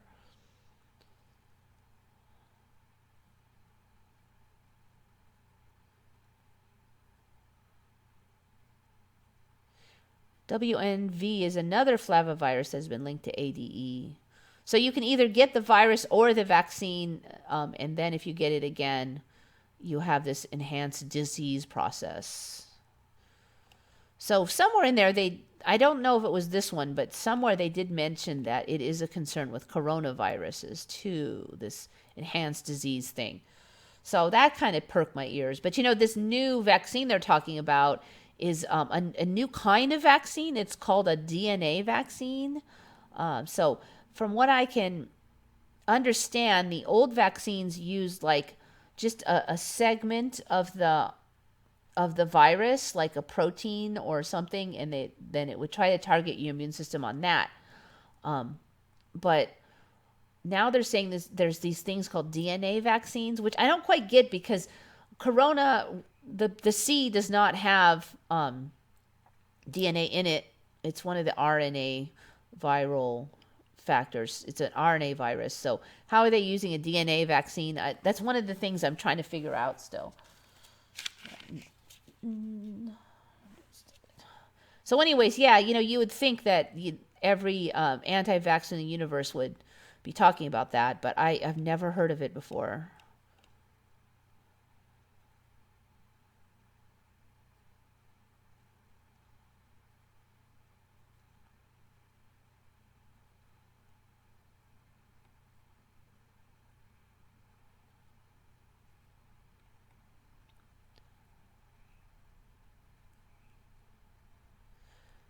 Yeah, yeah. Mandela Effect, he definitely gets to the dark side a lot. And he can be kind of divisive. I think that's, one of his things that you just gotta, decide that you're willing to ignore, basically. But, there aren't many people who come up with, like, really observe original Mandela effects and make original observations. And he's one of them. So that's why I watch. All right. Julian Assange. This one kind of tripped me out. Do you guys remember the story of Julian Assange's the crimes he supposedly committed? Do you remember the actual story of what he supposedly did? Because for me, it changed a ton. It's totally. Oh, you know what? I wanted to mention that Land O'Lakes thing. That one I got off of Curious and Curiouser. They were talking about the logo, and then I looked at it. And they were talking about the sun having disappeared, but I've added a lot of stuff to what they said. But yeah, they were the ones who noticed some recent changes in Land O'Lakes. All right. Okay, so now everybody's got credit where credit's due. So it was Julian. I mean, they kind of gloss over it a lot, and they say that it's he did rape, but in my timeline it was kind of a trumped up charge because the actual description of what he did not sound like rape to me, but it does in this timeline. They always would say rape, but then when I read about it, it was like stupid. But now it's legit creepy. I mean, like, just another example of people that used to be fairly decent now look like total creeps. Okay, so what I remember of Julian Assange's crime was that he had consensual relations with this woman that he knew, and then like long later they like the police or somebody was trying to like find dirt on him, and they interviewed her and kind of pressured her into like saying this, which she basically said that one time when they were having relations, his condom broke and he didn't say anything, and he just basically kept going. Then she was like peeved about that. But she didn't say it was on purpose or anything, and that was the whole thing. And so in that one country, that was not using a condom against the wishes of another person was considered rape. And I'm like, well, that's ridiculous. I mean, I could see it saying it's a certain kind of crime, but I couldn't see it. That was the whole story for me. That was it. And I looked into it and I'm like, well, this is the worst trumped up bunch of hoo-ha I've ever heard, because who could actually get in trouble for that? She never even said that he did it on purpose. Like it was ridiculous.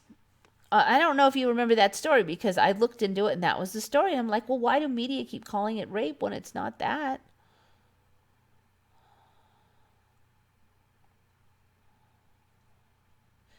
So that was the tricky part, because they kept saying it, but then when you looked into what it was like nothing. Well, in this timeline, there's this huge thing where she said no, and he pinned her down, and this is her accusations. Who knows what reality is in any timeline now? I mean, I can't even say what I know the truth is, but the whole story's changed. So he pinned her down, and then she demanded a condom, and he didn't wanna. And then there was another time when she was sleeping, and he just kind of pounced on her, and then he supposedly did something similar to another girl. See, there was only one in my timeline. And now he's totally sounds scummy, I mean, of course they are just accusations, but anyway, the story has totally changed. I just wondered if any of you had ever actually looked into the actual accusations back in the day. As we go along, everything is brought to light from all sides. See, I don't think it's that, though, because the whole story changed. I mean, her whole accusations have changed. So she made accusations in the old timeline, and so was that accusations true or not? One tended to assume they were true, but it was stupid to even make a big thing out of it. So in this timelines, her accusations and everything are different. I don't think it's come to light as much as that things are different here. They're just the official facts are different. The canon of this timeline is different. Oh yeah, you got that Michigan baloney where you can't get like garden supplies and seeds on your lock and key. That is so asinine. It's like no wonder that state was the first state to have a big protest. I mean, because so many of those laws over there are not really going to do anything for COVID. I mean, for the sea. It's not going to help. So that's why it's so stupid. No wonder you guys got pissed. I mean, if they did a curfew here and didn't let me buy garden rakes, I'd be I'd be a lot more peeved. The story was really stupid. Okay, so Shari, do you remember it like that then? Yeah, it was like some kind of dumb thing that they were like making a mountain out of a molehill, basically. Wasn't he? It was exposing CIA. Well, yeah, that was the thing. Okay, so that storyline hasn't changed too much. I believe it was him that released that Snowden stuff, right? And so it was like whistleblower documents is what he does.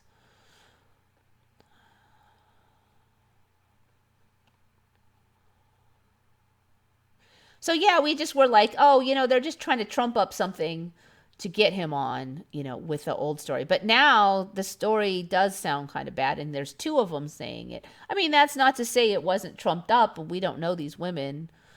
Could be a honeypot scam. I don't know. But, how can you even know anything when the stories all change constantly? Walmart and Costco are still selling everything in Canada. Yay. Yeah, in California, they're still selling everything. I'd be pretty mad if, nobody goes to Walmart just to get like one thing out. Well, almost nobody goes to Walmart just to get one thing out of some side aisle. You go there for a bunch of stuff. And that's what's great about Costco. You can fill up your cart with a bunch of stuff. Yeah, Assange is the founder of WikiLeaks. I was starting to get a little suspicious when he published all that hacked DNC stuff, because it really felt like he was meddling in the election, and it didn't seem like something he would do from my perception of him. But the thing that also got me looking into it is that they announced just recently that he's fathered two children with some lawyer woman who was visiting him in when he was in confinement. So people are like, he has children, but that's like a brand new info, so you can't really call it an ME. But then when I looked into his history, I'm like, this is all different.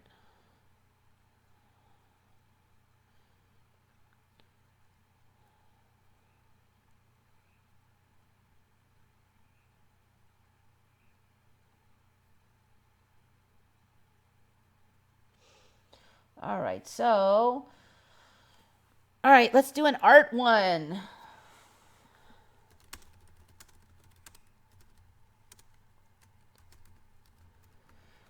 Okay, I don't know if you guys know your Japanese art.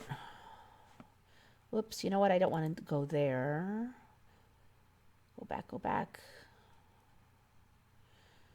Let's put it over here, shall we? Doink. All right, so this one, let me look for a good image.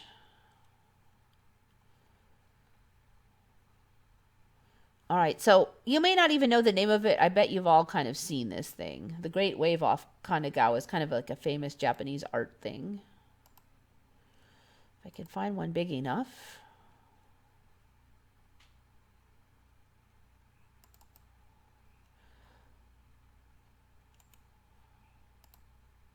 All right.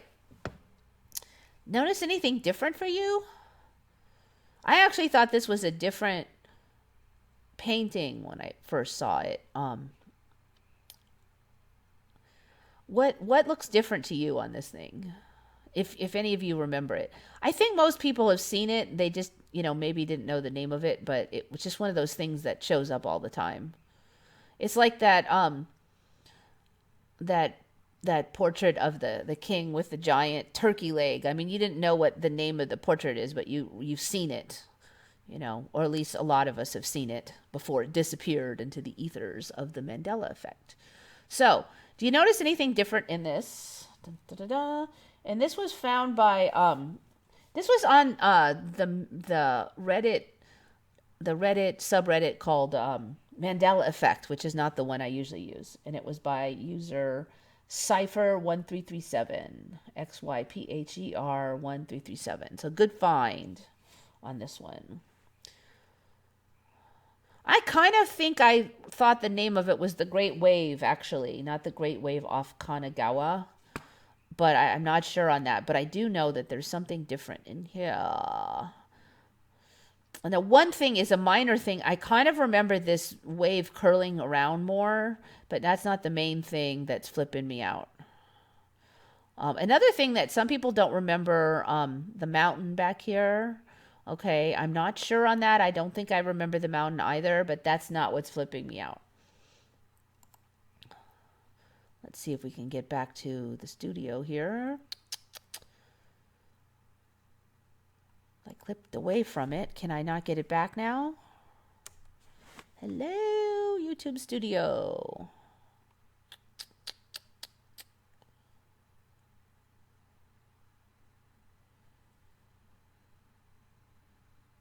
Here we go, almost.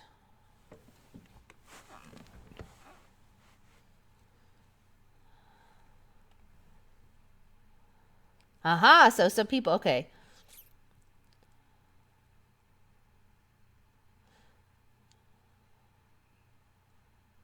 Assange has children. That's not an ME. Apparently, they just announced it like 2 days ago. Or then, I don't know, maybe in 3 weeks we'll have known about it for supposedly for years. But yeah, they announced that he has fathered two children while he was in captivity by someone who visited him.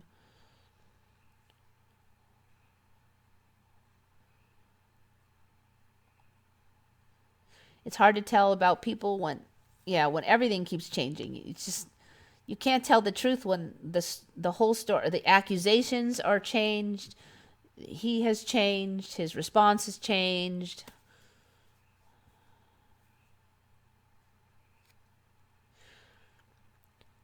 In Ireland, we can't go more than 2 kilometers until May 10th, except grocery, bank, essential work, and health. Cocooning. Oh, That see, I don't get it. Okay, if the virus is already spread around the country, then what does the 2 kilometers really do? It does nothing. Now, if you had, like, say, one case of virus in LA and you didn't want it to get out of LA, then it would make sense to restrict everybody to stay in LA, right? But if it's already all over the country, then really all that they're supposedly doing is trying to keep us from getting close to each other. So if you sat in your car and drove all over the country, who gives a rat's butt as long as you don't like go to a bunch of parties and stuff? It doesn't matter. That's why this borders restriction thing makes no special sense to me because it doesn't do anything for COVID. Especially in America, we most like California. There's no the mass transit is terrible. Almost all of us have our own cars, so we get in our car all by ourselves and we drive to wherever we're going. And as long as we don't get near anybody over there, we're not spreading anything. I mean, assuming that there's a valid virus to even get, which I don't know. So yeah, that sucks, and I hope that I want to say Ireland. I would probably protest. It's just too far. I mean, I'm already peeved about this, but once they start doing stuff that does nothing for COVID, then you've got to put your foot down.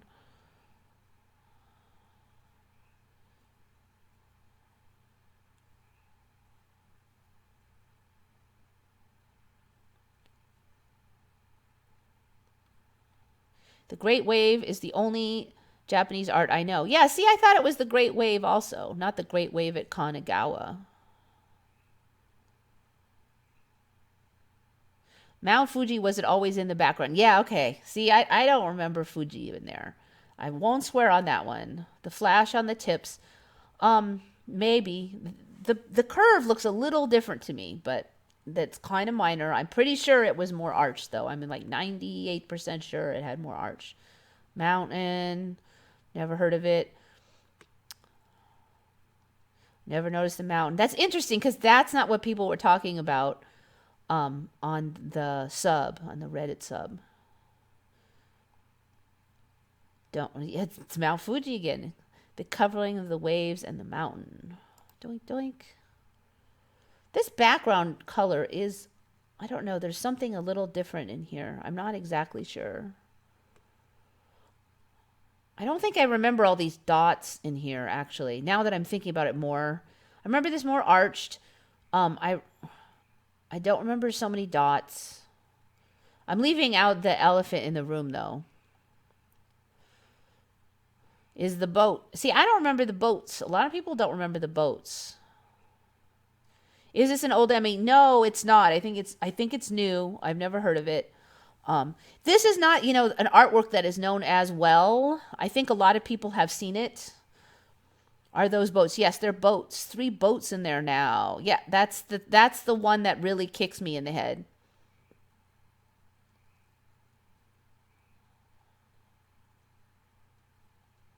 Yeah, that's exactly it. Art Generica's got it. I always thought it was such a boring painting because it was literally just a wave. Yes, that's exactly it. I never really kind of got why it was a big deal but I remember the wave a little bit more over and a little bit more curled, and it was it. No boats. Weirdly, there was some people only remembered one boat, and there's actually little dudes on the back of this boat. Like, I don't know what they're doing. It looks like they're hunched over praying. I'm sure that there's supposed to be some other explanation for it. But there's like 1, 2, 3, 4, 6 guys. So these are big boats. And then one guy over there. And then there's like, I don't know what they're supposed to be rowing, but they look like they're hunched over praying. It looks crazy. I don't remember these boats that like slipped in there. And I totally agree. It was like the world's most boring painting. So yeah, a lot of people don't remember the boats. Only one person mentioned the mountain, or like 2 people on the thread, though.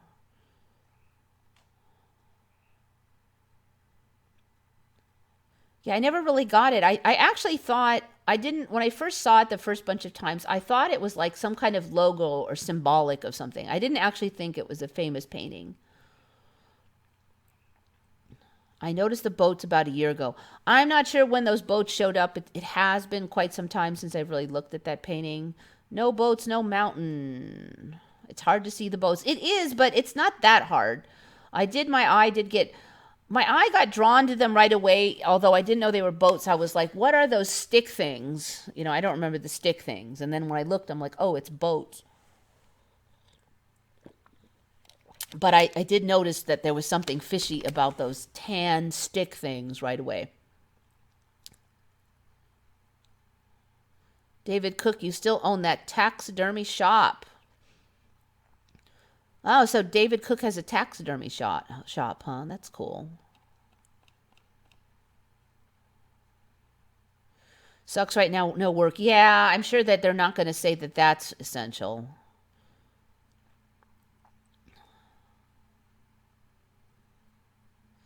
The coloration of the sky next to the mountain. Yeah, see, that's another thing I was noticing. There's something funny about this. I'm trying to think if I remember the sky this white color, but I definitely don't remember that weird, I don't know, whatever that is.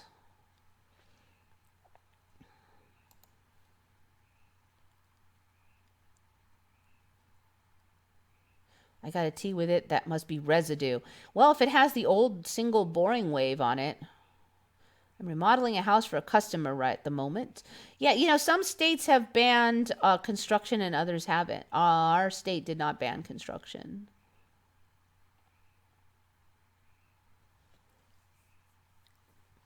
Check the Lady Liberty. Will do. I did check not too long ago. Didn't see anything screaming.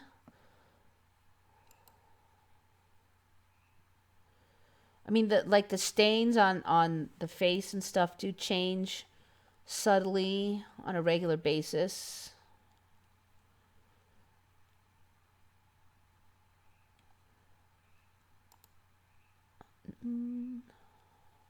See, like, I don't remember that last time I looked. But the foot, every time I look, is just a tiny bit higher. I'm wondering if she's going to be on 1 foot eventually. What was the other thing? I think that these layers, like these layer cakes, they just keep getting bigger. There's just more and more layers. They keep stacking. And I think not too long ago we got another layer on this cake. Because first it was just, she was really big and she was on the star thing. And then this thing showed up. And now you've got these layer cake pieces showing up. And so she's getting kind of like smaller. She's definitely not as high as my old timeline. She was like really, really high, not on all those layered parts. So like the star and everything is now way bigger than she is. That was never the case before. And this gets more and more sophisticated. I've mentioned before that there's like little doors in the bottom of the star. Showed up a few months ago. These door things, these holes here on the second level, I don't remember those, but I don't those levels haven't even been here that long.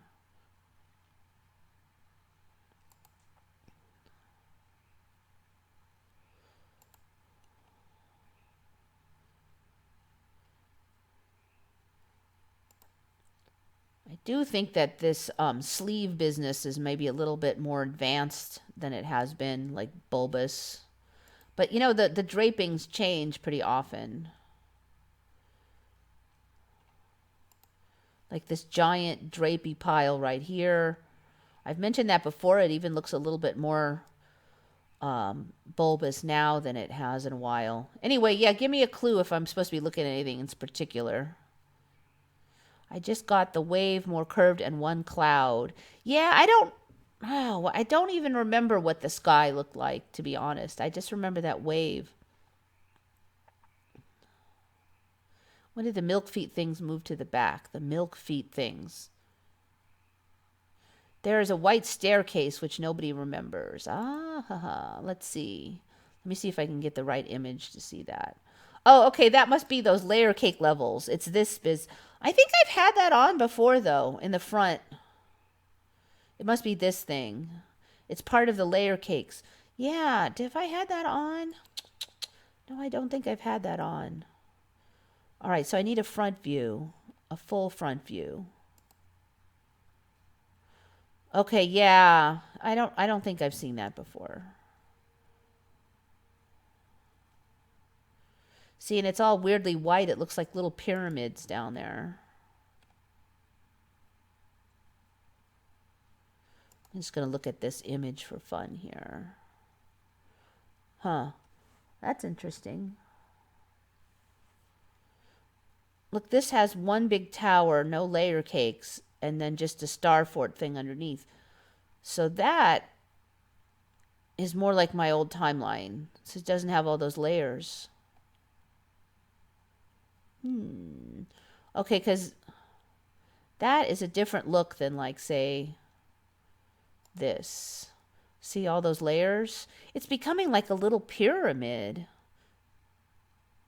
That's not accurate either because it shows... Oh, that's weird. Historical engraving. Because the real one has 2 layers here. Look at this. Why would there be a historical engraving that's so wrong? That's not what it looks like now. There's 2 layers. It's not a mini pyramid. It's starting to look like a Mexican pyramid in here. Look at that. Why would they do an engraving that's that wrong? And what the heck? Where's the rest of the island? Weird, weird, weird, weird, weird. The rest of the island is all gone. Well, that's pretty strange.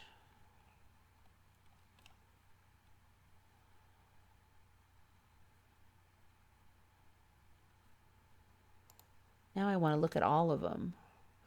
What, every one of these has a different... Nobody looked at the Statue of Liberty before they... before they did the engravings?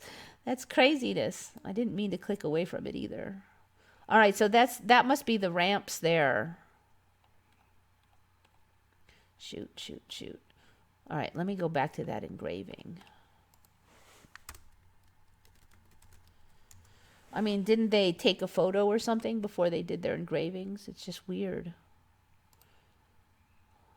All right, so there's the pyramid one.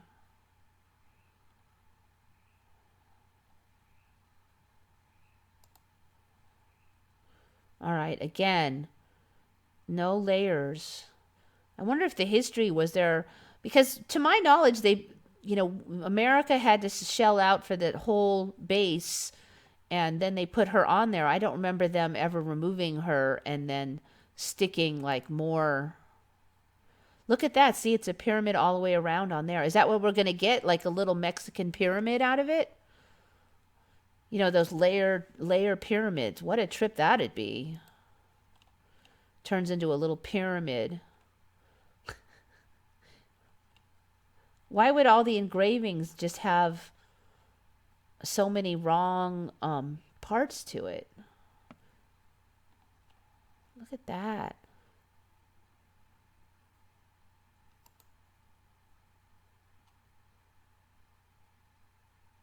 Stock photo. What is that? So that's a photo of what? Because the bottom is all... What's all this down here? The Statue of Liberty on Liberty Island, New York Harbor, seen from an army plane, late 19th or 20th century. Where's all the bottom part, though? Because look, there's the Star Fort, and then there's the... So what, did they build this all up around here? It wasn't done yet?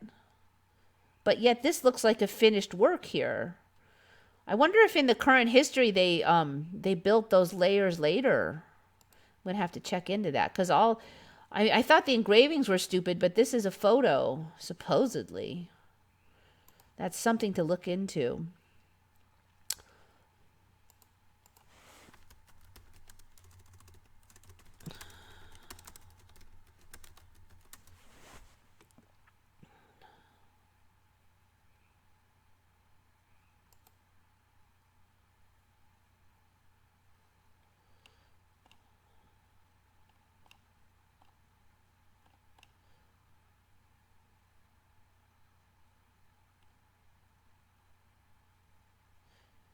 Work on the sculpture did not begin until 1875.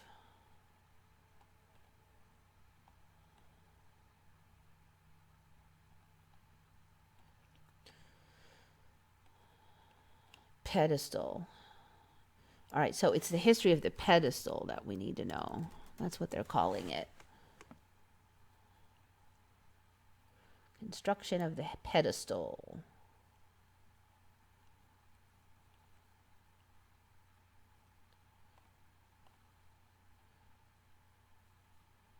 All right, construction between 1980. The construction took place between October 1983 and August 1886. I think they mean 1883 to 1886, don't they? Digging the foundations took place.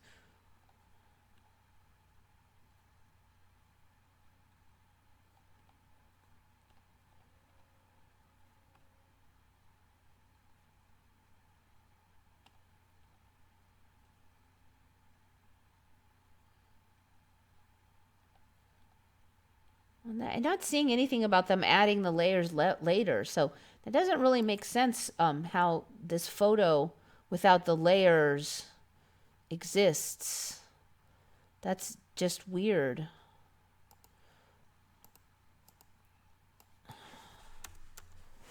Maybe if I line them up next to each other, I can figure this out.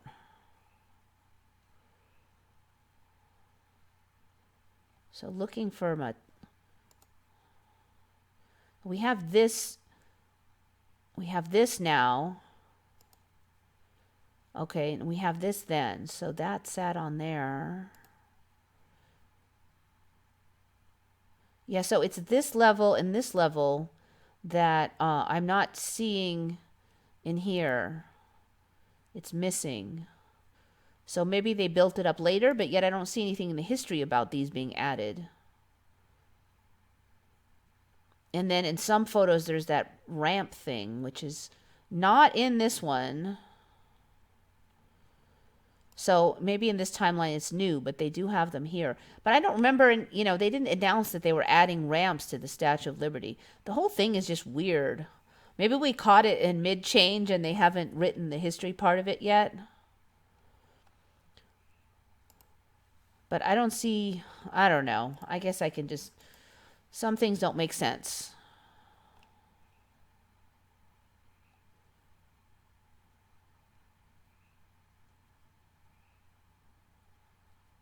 Nobody remembers the other two states. I've heard different things. Somebody remembered one called Jefferson. I'm actually from 50 states, so I can't help on that one. Somebody thought Washington, D.C. was one of them. David Kent, $20. Wow, thank you. This is probably the highest grossing show I've ever had. And Timeless is really good if you are looking for good entertainment. Eva don't realize how admired and widely respected. I don't know. It might be a bit of a stretch. All right, so let's see. Where are we anyway? Okay, this one is from John Austin. We had this little creature on before, but I don't think we figured out what the name of it was. And it must have just showed up in the timeline because there was somebody else that also mentioned this guy afterwards. There's a lot of photos of this thing now. It's a Malabar civet. This is the image that I had on originally. I'm like, what is it? Is it real? Very cute looking beastie. So there's a ton of these now that I know what it's called. So now I've mentioned last week that there's this huge storyline of everybody's inside, so all the animals are roaming the city. And this Malabar civet was one of them. And seeing it moving is even more creepy, with the neck all stretched out and everything like this. You definitely look up the video of the Malabar civet during the lockdown. So they're super cute. There's also a video of them like interacting and playing with this dude. And so they seem like they're fairly, or can be fairly friendly. Which is another thing that we're seeing a lot of. What the heck is that? So it's what, a different color variation of Malabar civets? Look at all these. Oh, so there's a whole bunch of them. Large Indian civet. Look at that. So there's a whole bunch of these things. Civets were boring looking things in my old timeline. So they're very interesting colorations here. Looks like there's quite a variety of colorations. There's an actual one. I never saw this before. It's a very weird patterning on the tail there. Anyway, so they're very cute. What's the next one? Okay, and on the same video he suggested, I did see these things.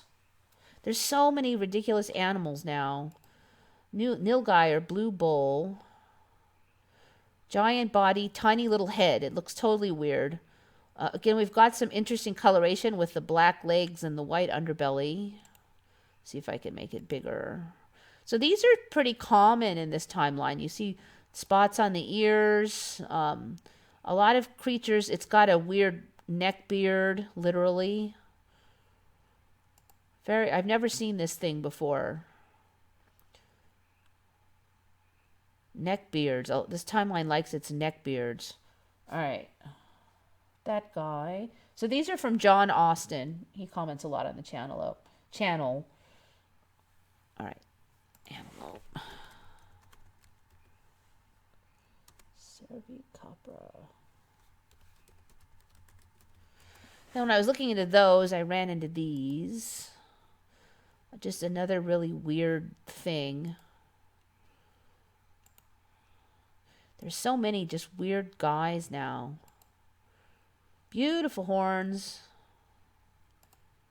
Interesting body pattern. Look at the eyes. It looks like they have a mask on. Look at that. If you ever saw that before, I'm sure you would remember. Look at that face. Totally weird.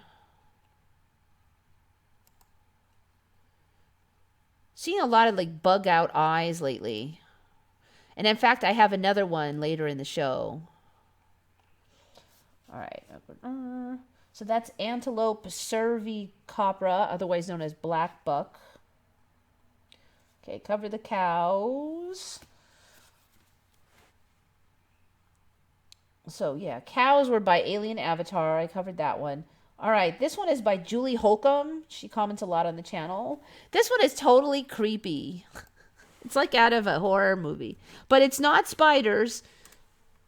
And it's not snakes. It's just little innocent vampire moths. This one is super creepy, though. Because this is like some creepy horror show that, you know. So there's these moths that drink blood now of mammals. There's a bunch of species of them. And they'll even drink mammals. They poke a hole and they suck blood out. And they'll even to humans. Vampire moths belong to genus Calaptra, which contains 17 species. 8 species have been reported vampirizing mammals, including humans, in the wild. Ugh. Anyway, so they're gross. That's all. I think we were kind of flipping out when they showed the butterflies would sometimes drink blood because they wanted the salt. And that was creepy. So now they have a special moth that just drinks blood. Ugh. Good find, Julie Holcomb. I agree, there were no vampire moths. All right, I've already been yapping for 2.5 hours, so I'm going to try to cruise along.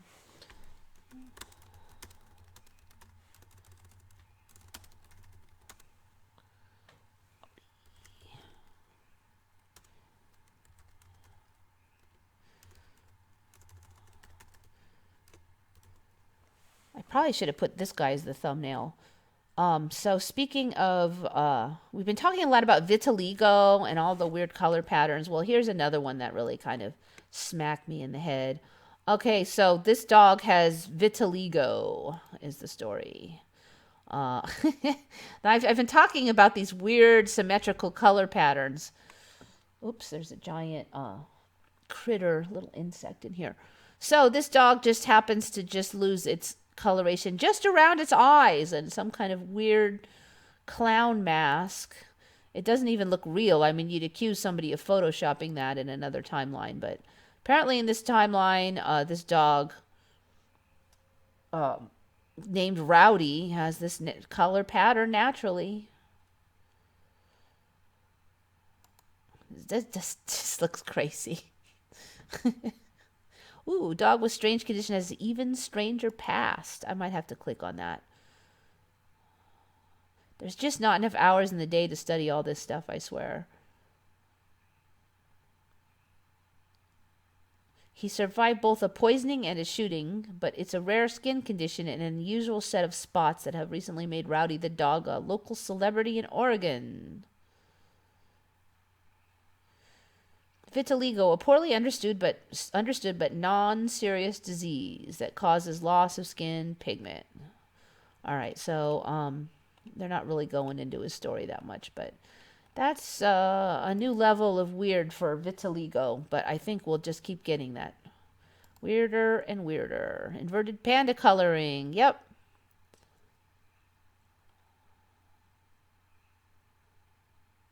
I'm from 52. Cincinnati was a state, so was D.C. Cincinnati! You know, that's right. I have heard people mention they remember Cincinnati being in a state, and I kind of have a memory of that, like way back. Like when I was a kid, I thought it was a state or something. So, $20. Thank you, David Kent. I don't think I've mentioned that one yet. I get confused very easily. All right. So yeah, Cincinnati, that's a good candidate for it. And DC, that would make sense. I actually kind of vaguely remember those, but then I do remember it always being 50. So yeah, that's kind of a conflicting memory. It's a ferret leopard alien thing. Yeah. Back on the civet cats. Or the Malabar civets. Anyone heard from Skookum? Not seen her in a while. I haven't seen her in a while either. Whatever is exactly happening, it would be cool if the people were less like the dream NPCs in Inception. I don't know. I mean, if the veil has to lift, then I think we have to see, all the different influences for what they really are. And so maybe we're just seeing, what's seeing more accurately when they seem weird to us. That might be more reflective of what's really behind it. I do think that we're going to see a lot more weird stuff. I mean, it's kicked in, and I think that I don't think we're done yet with the wild ride. I think this movie is going to go a little further.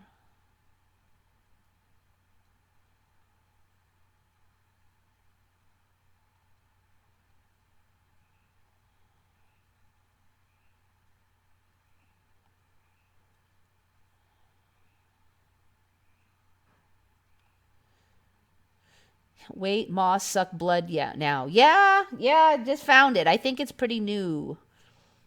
Although there are a number of species, but I didn't see anything about that when we were looking at the butterflies.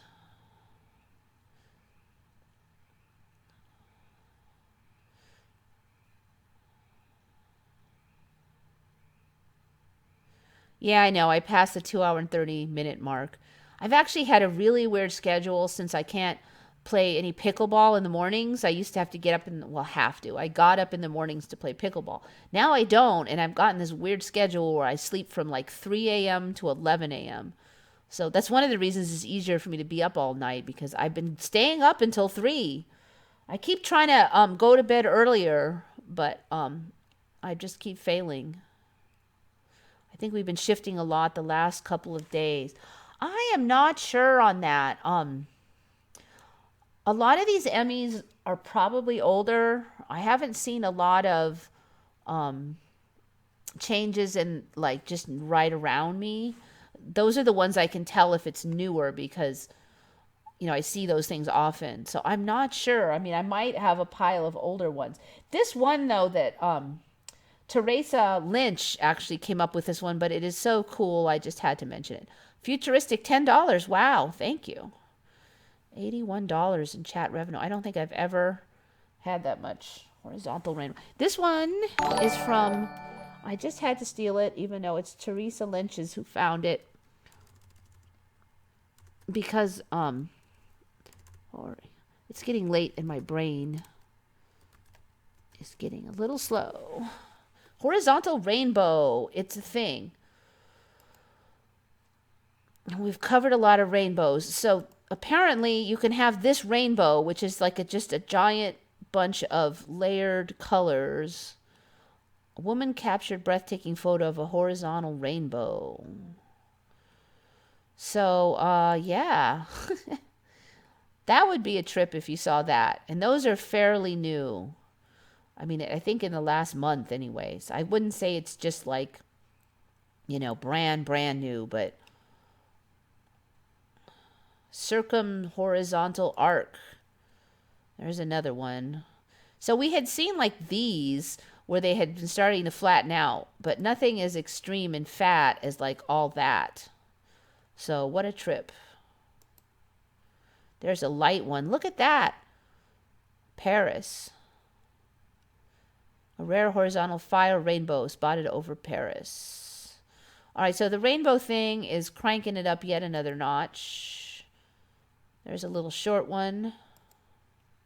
So yeah, good find, Teresa. Good find. All right, now this one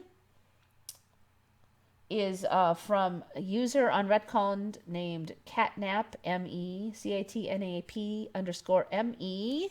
Notice that Darth Vader's helmet looks weird again. I'll just do this. Boink. What looks different to you?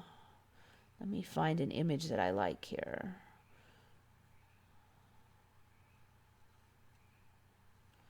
Try to find an old one. They're pretty standard, though. It looks like the older the newer ones are. Sometimes it's easier to see when you look at the toys. Does that look like how you remember it? Now, an older ME is that it's white right here, and then these two white screws. So that's an older ME, which I agree, because he was all black before. All right, another image.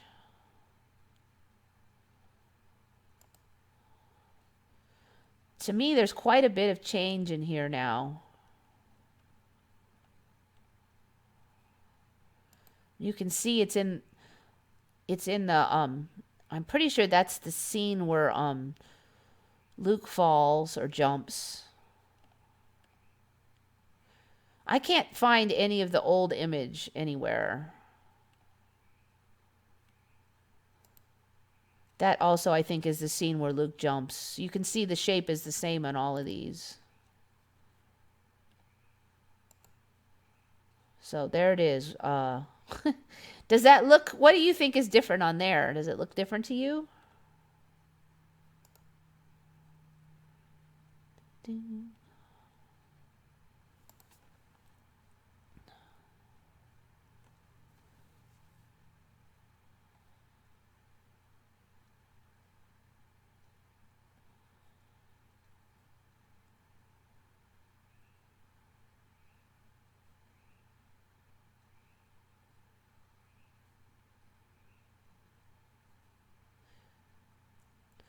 I wonder why the Emmy loves changing certain items. Yeah, that helmet thing, I think, has changed.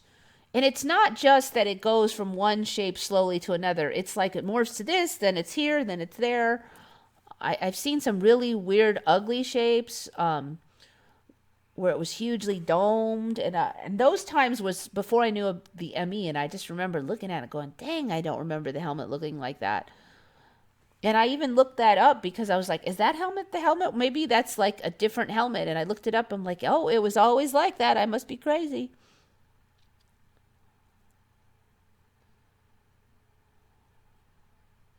Didn't have the ridge in the center.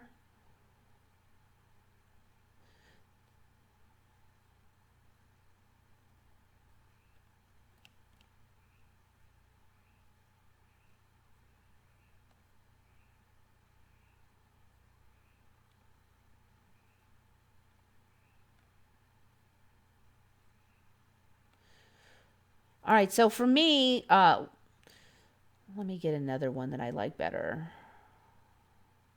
Well, that's still a pretty good one.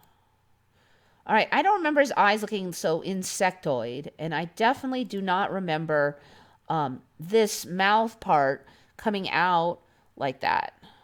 You know, his face was kind of flat. Now it's like he has this weird triangles thing here. Like his face is pushed out now. I don't remember this pushed out mouth, but the eyes now looking a little insectoid. I don't remember these three crossbars here. I do remember this for the last few years, but not like way long time ago. So I would say that's an Emmy, but it's a much older one. Also, the other thing is a lot of people mentioned, and I also agree, that the nose was like triangle. Now it's got like a rounded top. So those are the things for me. Huh, interesting. A lot of people were talking about that on the see the mouth thing. The mouth thing really kind of kicks me in the head. It just it's like this it looks insectoid now and it used to look more like robotic. Like this part with this dents here, it doesn't look like a robot anymore. Not the way it did anyway.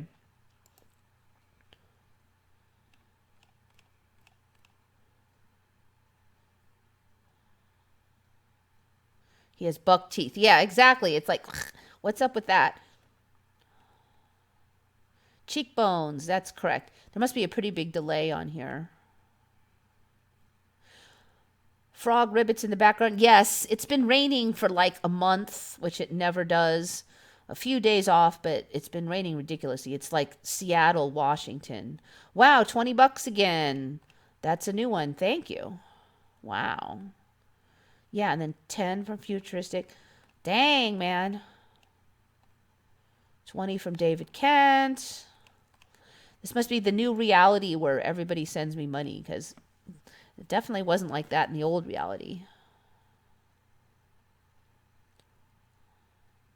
The helmet was different each movie. You know, I looked at like old movies, new movies. It basically looks the same. I don't see any obvious difference. There was minor variations last I checked on the different helmets, but nothing like that. And all of them show the same thing.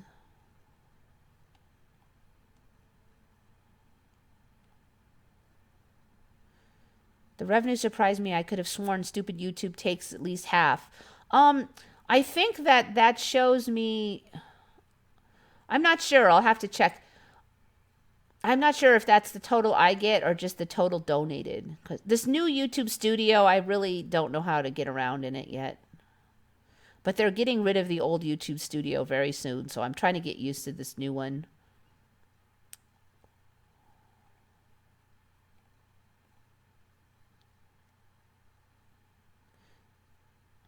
Biker Babe 2009, $10 again.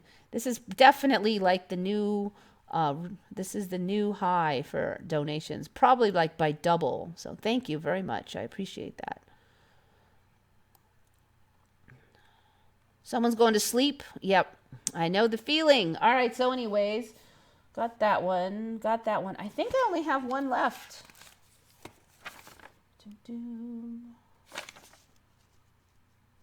I am down the home stretch, and I actually left one complicated one until next week because my brain was tired and I was running out of time. So this one actually intrigues me the most. I don't know if it'll be the most interesting for you.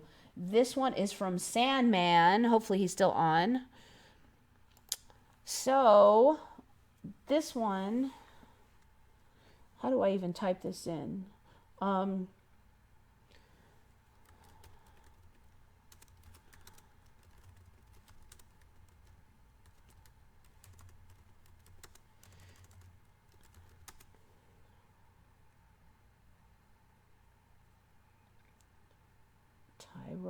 Tyrosinase.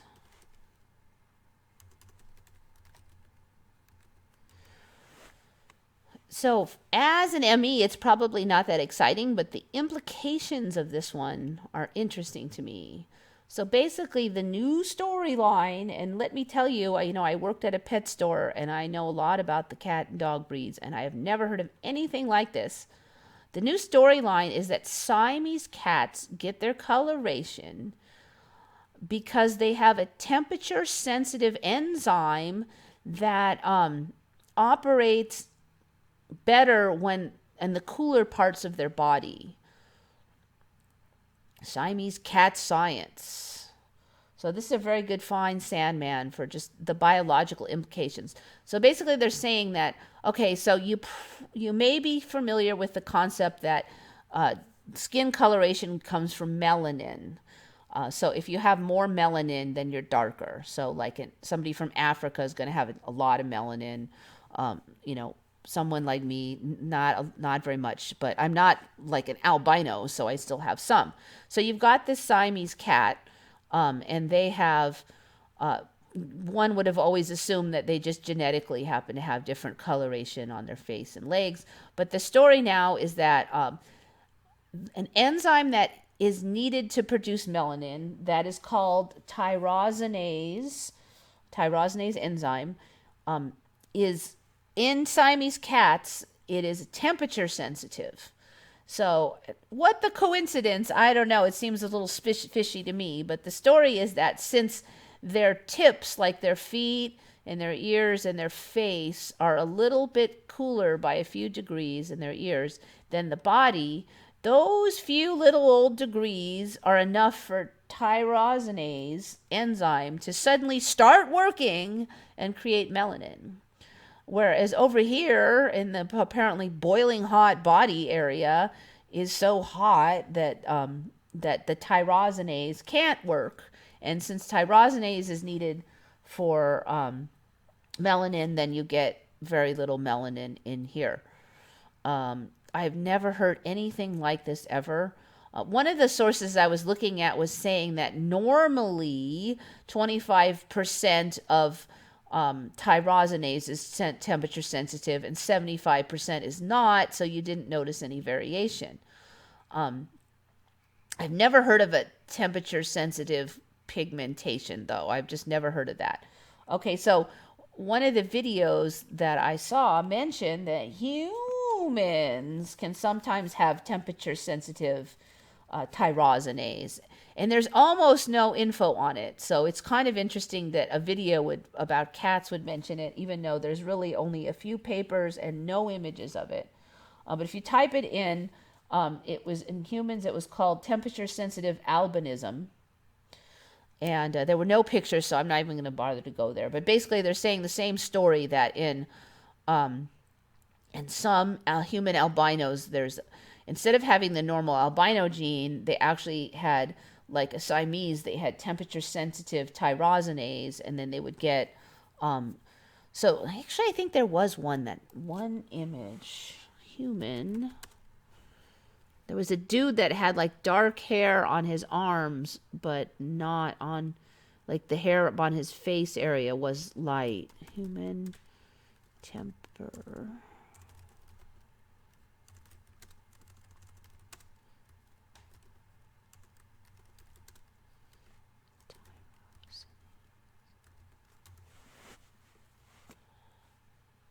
Let's see if I can find that image again. Doink, doink, doink. Ah, funny. Human. Boom, boom, boom. Temperature sensitive oculocutaneous albinism. Okay, so see how her hair is light, but then her eyebrows are darker. So she's apparently has it. So I guess the story is that the face has a few temperature degrees less. Doesn't really make a lot of sense to me, because I don't see how this part and this part is going to really have that much temperature difference. But what this opens up is the opportunity to have a lot of weird coloration in humans. We've already kind of looked into some of that. It opens up even the ability to change colors, just by like winter versus summer. There's a whole bunch of weird routes that this can go.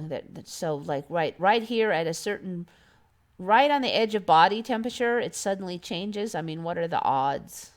I mean, that's definitely not random. It's by design. So I don't know. This just opens up so much.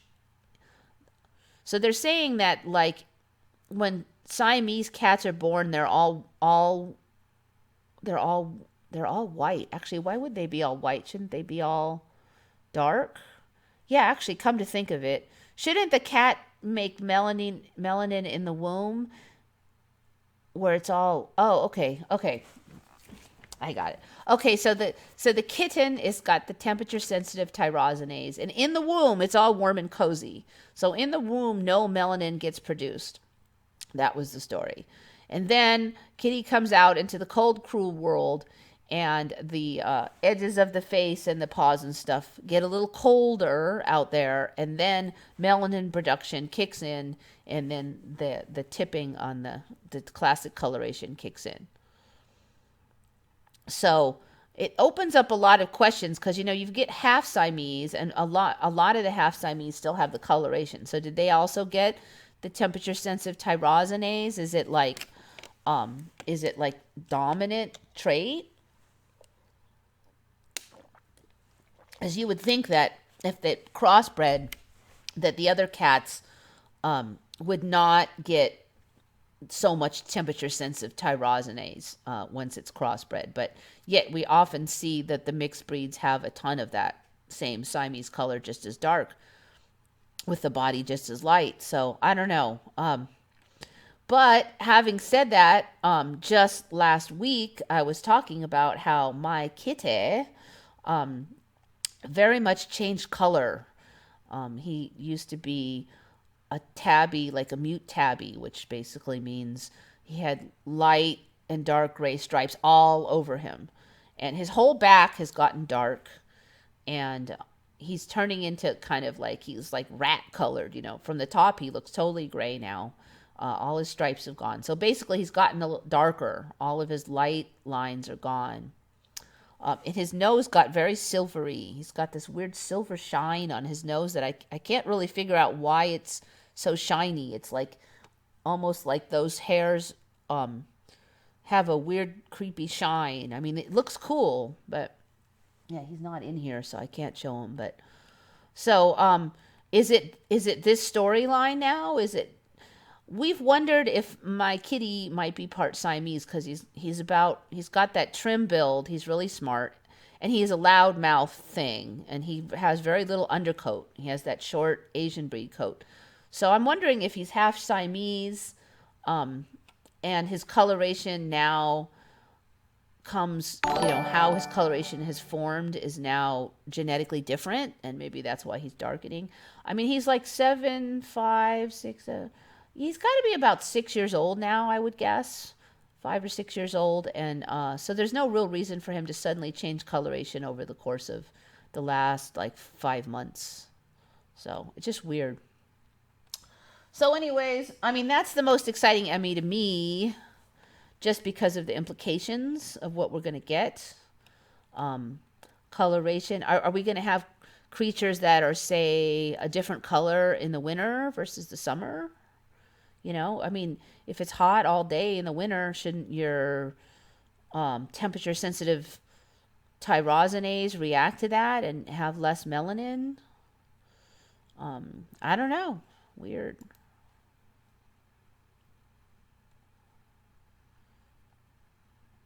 White at birth. Yeah, so now it's just because of this temperature sensitive tyrosinase. It's not just genetics anymore. You would think that everybody who has a Siamese would know about this, though.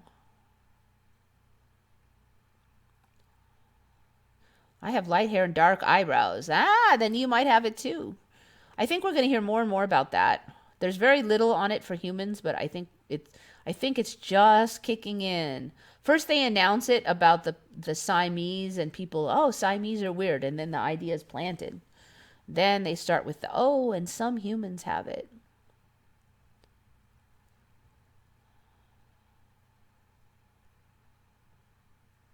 I've seen dogs and cats with fur like they've been 3D printed. Love hearts, swords, and other animals.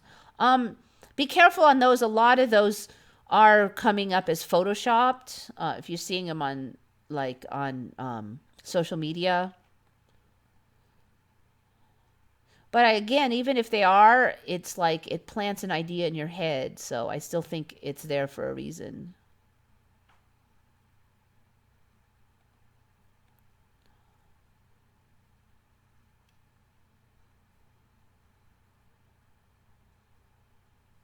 I wish I could send $1 million to Eva if only waste it anyway.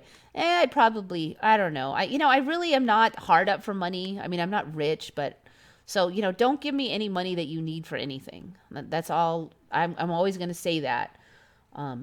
Stuff's still selling on, I don't know why I would have thought that the lock and key situation that we're under would cause people to stop buying not super useful stuff like I have, but for some reason, nope, they're still buying. I don't get it. I'm not complaining.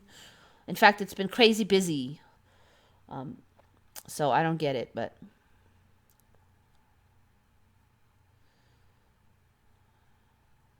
pigments sensitive to heat. Yeah, yeah.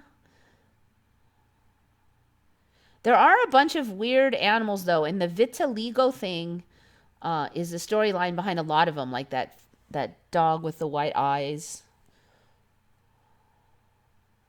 I guess move them to Florida for darker fur, which is kind of the opposite of what I think though, because then you get darker in winter and lighter in summer, which usually it's the verse.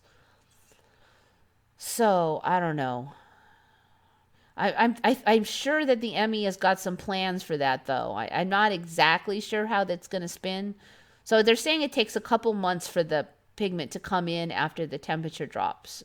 A couple months. I think it was a couple weeks. Couple weeks. So will that time frame get faster? Where is it going to go? It should be interesting. $2. Thank you. Appreciate it. More of a cat than a dog person. Yeah, I like them both. They both have their things. Cats are lower maintenance. Dogs are more kind of loving, but they need a lot more back from you. Did you see the video of the Pope disappearing? No, I did not see a video of the Pope. The Pope disappearing. It's not like Photoshop or anything.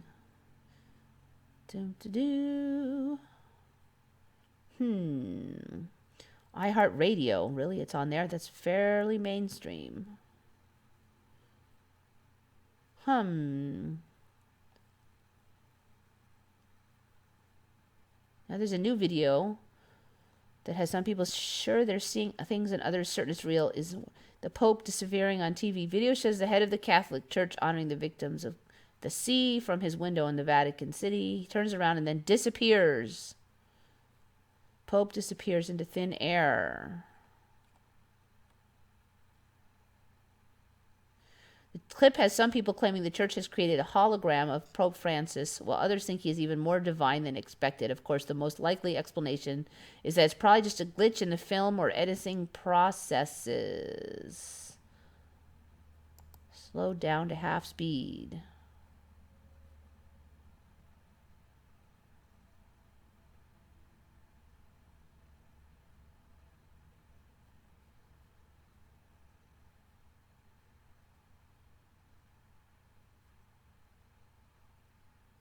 I should make it larger. Whoop. All right, I'm going to take it all the way back to there. Get rid of that. Make it larger so people can see besides myself. All right, here we go.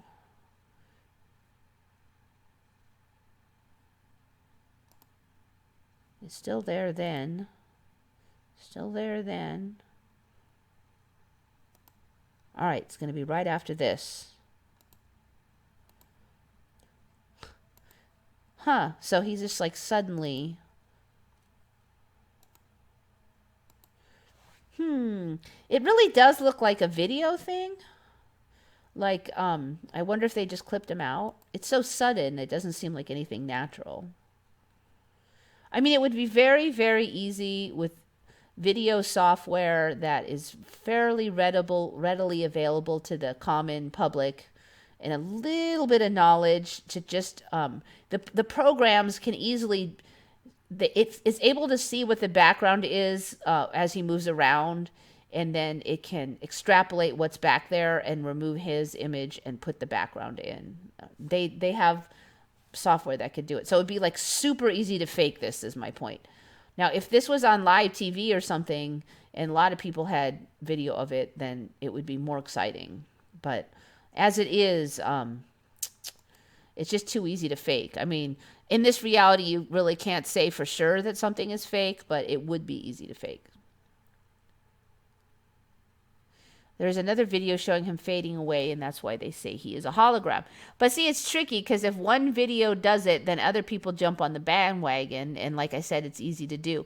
And the fade is just as easy to do in the video program as the sudden bleep. You just one change in the settings, fade out instead of... So again, if it's not live TV or something, you know, a lot of these weird viral videos are kind of foreshadows, though. So even though there's an excuse for it now, when something goes really viral, keep an eye on it.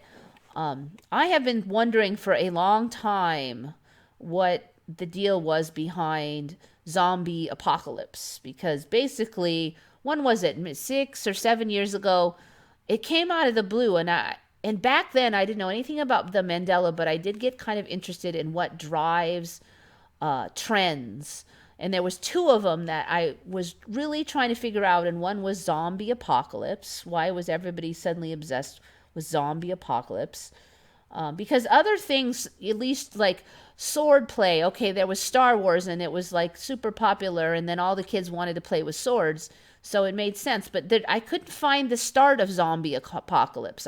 There was not a movie that everybody loved and then they went zombie apocalypse. It seemed like first came zombie apocalypse and then came the movies. And the other one was that thing with the mustaches. Like suddenly everywhere on Etsy, because, you know, I sell on Etsy, so I see these things. They were just selling like mustaches, and you just take a sticker of a mustache and stick it on something, or there was like a refrigerator magnet that was a mustache. And I'm like, what's up with the mustaches? And I asked everybody I know what started that, and nobody knew anything. It was just suddenly there was mustaches. But the zombie apocalypse has really made me wonder for a long time that it was, since I learned of the ME, it was some kind of foreshadowing. And now I wonder if it's the C thing. Does it have to do with this C thing? This concept of a dystopian, you know, future. I don't know. I'm still kind of cogitating on it, but I feel like that these recent events might be something to do with it.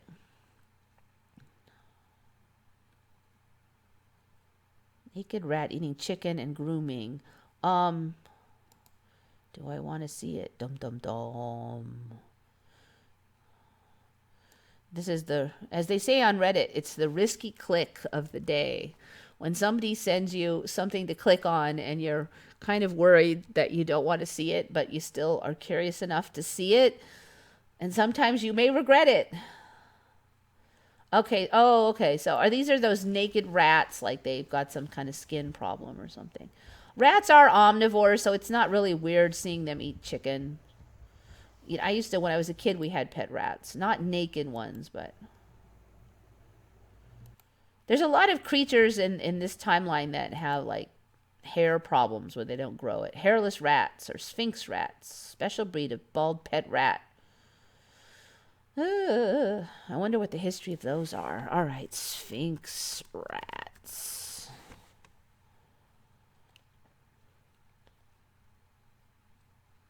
Sphinx rats. I wonder when these came about, because I don't remember these. History.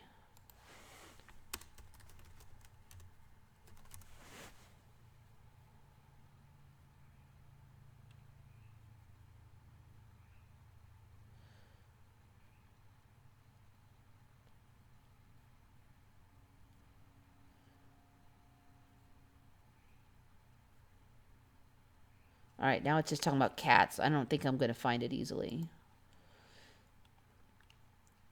Yeah, there were no, I don't remember any naked rat breeds. Unless it's brand new, it's probably an ME. We passed the 3 hour mark. Yeah, you know what? It's so late. It's time for me to go to bed. Do you get good sun? Also, do you drive snowmobiles? Only vehicles I can think of. I have not tried. I've never driven a snowmobile because I live in California, in Southern California. So there's no snow. One of these days, it sounds like it'd be fun, though.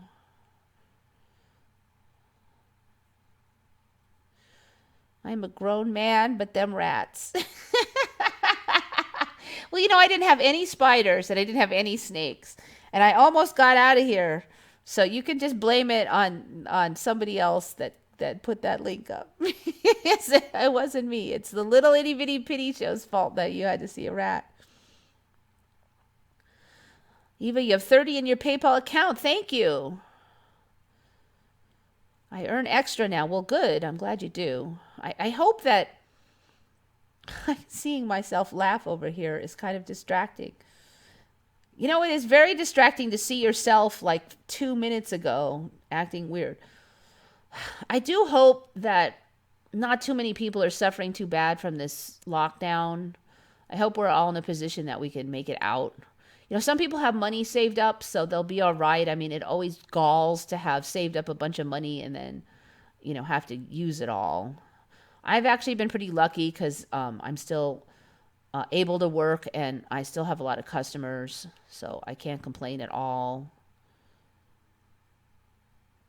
Did you see the celebrities' weird videos during the lock and key? I don't know what you mean about weird. I mean, there was a lot of them like living the high life, saying, trying to say like, oh, everybody should just do like me. And of course that always makes people angry, but since they live in a mansion.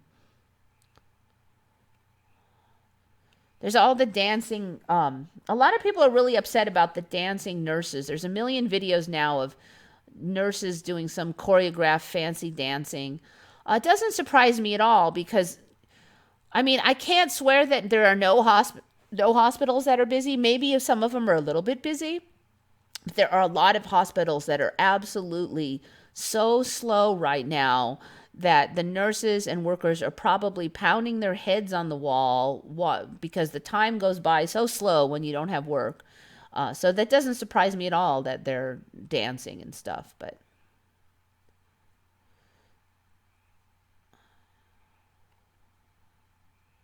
I mean, obviously it's ridiculous when we're supposed to be in the middle of a giant pandemic and all the media says everybody's dying of overwork at these hospitals.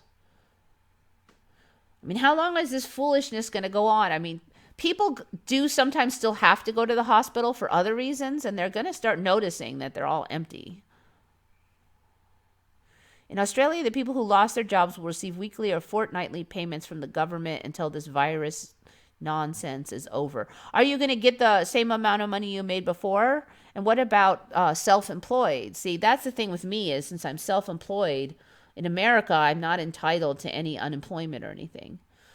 So supposedly they're going to send 1,300 out, but I didn't have my bank account on file in my last taxes, so it's going to be really slow before I get it.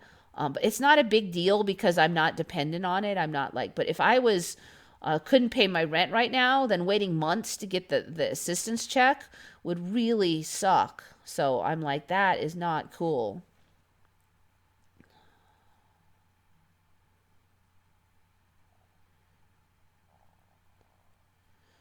Definitely not as busy as the media makes it out to be. Yeah, a lot less busy. It looks like they might be basically like some areas maybe have kind of a bad flu season. That's the best. The thing is, there was one video I saw where somebody was walking around a New York hospital and it looked really slow. And then there was a bunch of ambulances parked behind, like 10 of them. And most of them were just like hanging out goofing on their phone and stuff. And he tried to interview one of them. And one of them said that they had like maybe 50% more calls than usual.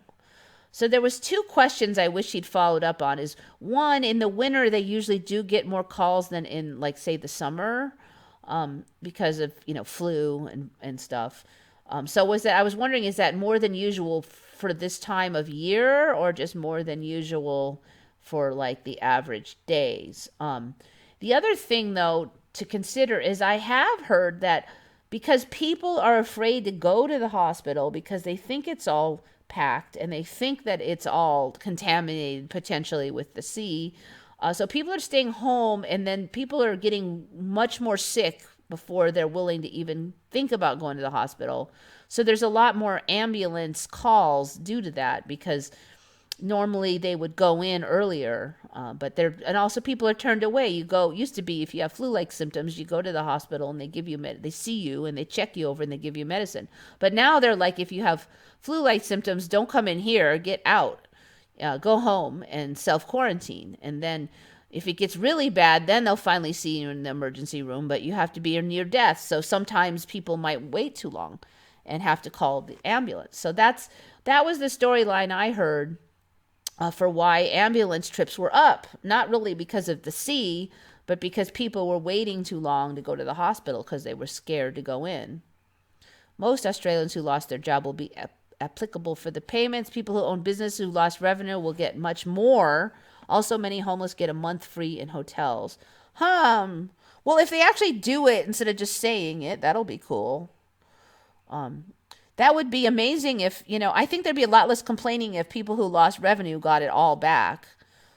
In America, it doesn't look like it's going to be even half that much. The bailout for businesses, apparently, from what I'm hearing, only is valid for employee paychecks if you retained your employees. And there's a bunch of caveats, and some of it is just loans. It's not payment, so you have to pay it back later. And I really don't think that the businesses are getting that much help. Of course, the giant corporate fat cats apparently have their own bailouts. We have not been privy to that, but a lot of money has been set aside for those guys.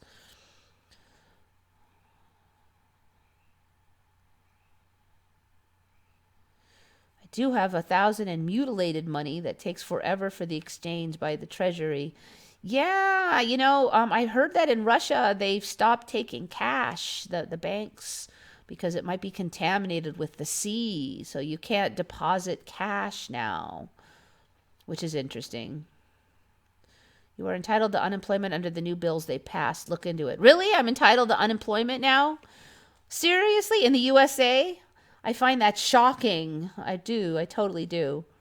I don't have to because I'm fine, but there was a time when, we had a business and the economy basically tanked and we couldn't get work, and it was tough going because there was no way to get any money. You couldn't get a job anywhere. That last economy collapse, you could not. I mean, one job opened up and 200 people would apply for it. You just couldn't get a job. All right, anyway, I gotta go. It's a sleepy time. Banks always get the bailout. Yep. Yeah, I just, sometimes I just really wonder about how much of it is just backdrop for the movie, something to get all riled up about. Somehow money shows up and helps us when we need it most of the time. Then we might be happy about it, but then we hear the banks got more, and now I'm upset. And then I don't know. It's probably not worth getting as upset about it as we tend to.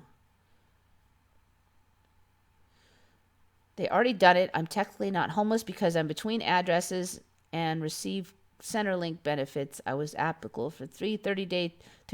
Okay, so that's the USA then. Okay, I heard that they were going to do that, but I kind of thought it was just a bunch of hooey. So that's interesting. I'm glad they did it. Gas is like $1.50. Yeah, gas has gone way down. Although in California, it's always a ton. All right, anyways, I've been talking forever, so it is time to go. Let me see if I can figure out how to check out of here. I think I had this last time, too. I have no idea how to turn off the stream from this new studio. Webcam, manage. Maybe manage will do it. Oh, the stream can be accessed again from the manage list. Exiting will not end a stream if it is currently live. Okay, well, that's not going to help then. Manage. Stream classic. Huh, that doesn't help any. I don't even know what that did. All right. Does anybody know how to turn this thing off? Having a big pile of cash just before all this February. Typical. Well, good.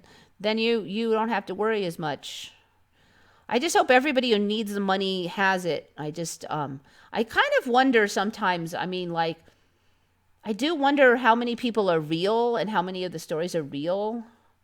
So I kind of have to look at people around me, and everybody around me is okay. Like everybody I know, they're either retired and they have uh, income from their retirement benefits, so it doesn't matter if they work, or they had a pile saved up, or... All right, I still have no idea how to get out. This is crazy. Um, Viewer activity, stream health. I'm going to have to go to classic. Exit stream. That is not it. All right, I'm going to have to go in like the old way. So I'm going to have to figure out how to exit the stream before they get rid of YouTube Classic, because I have no idea how to do it. I think I had this problem last time. You would think it would be in here somewhere.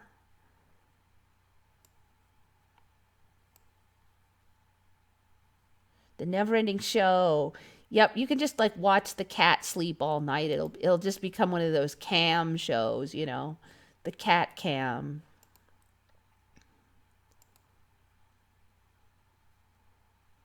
So I'm going to go into the classic stream. See, Creator Studio Classic is not going to stay around forever. Legacy Studio is going away by end of April. Go to Legacy Classic. Yeah, I figured out most of the stuff, but I don't know how to turn off a stream.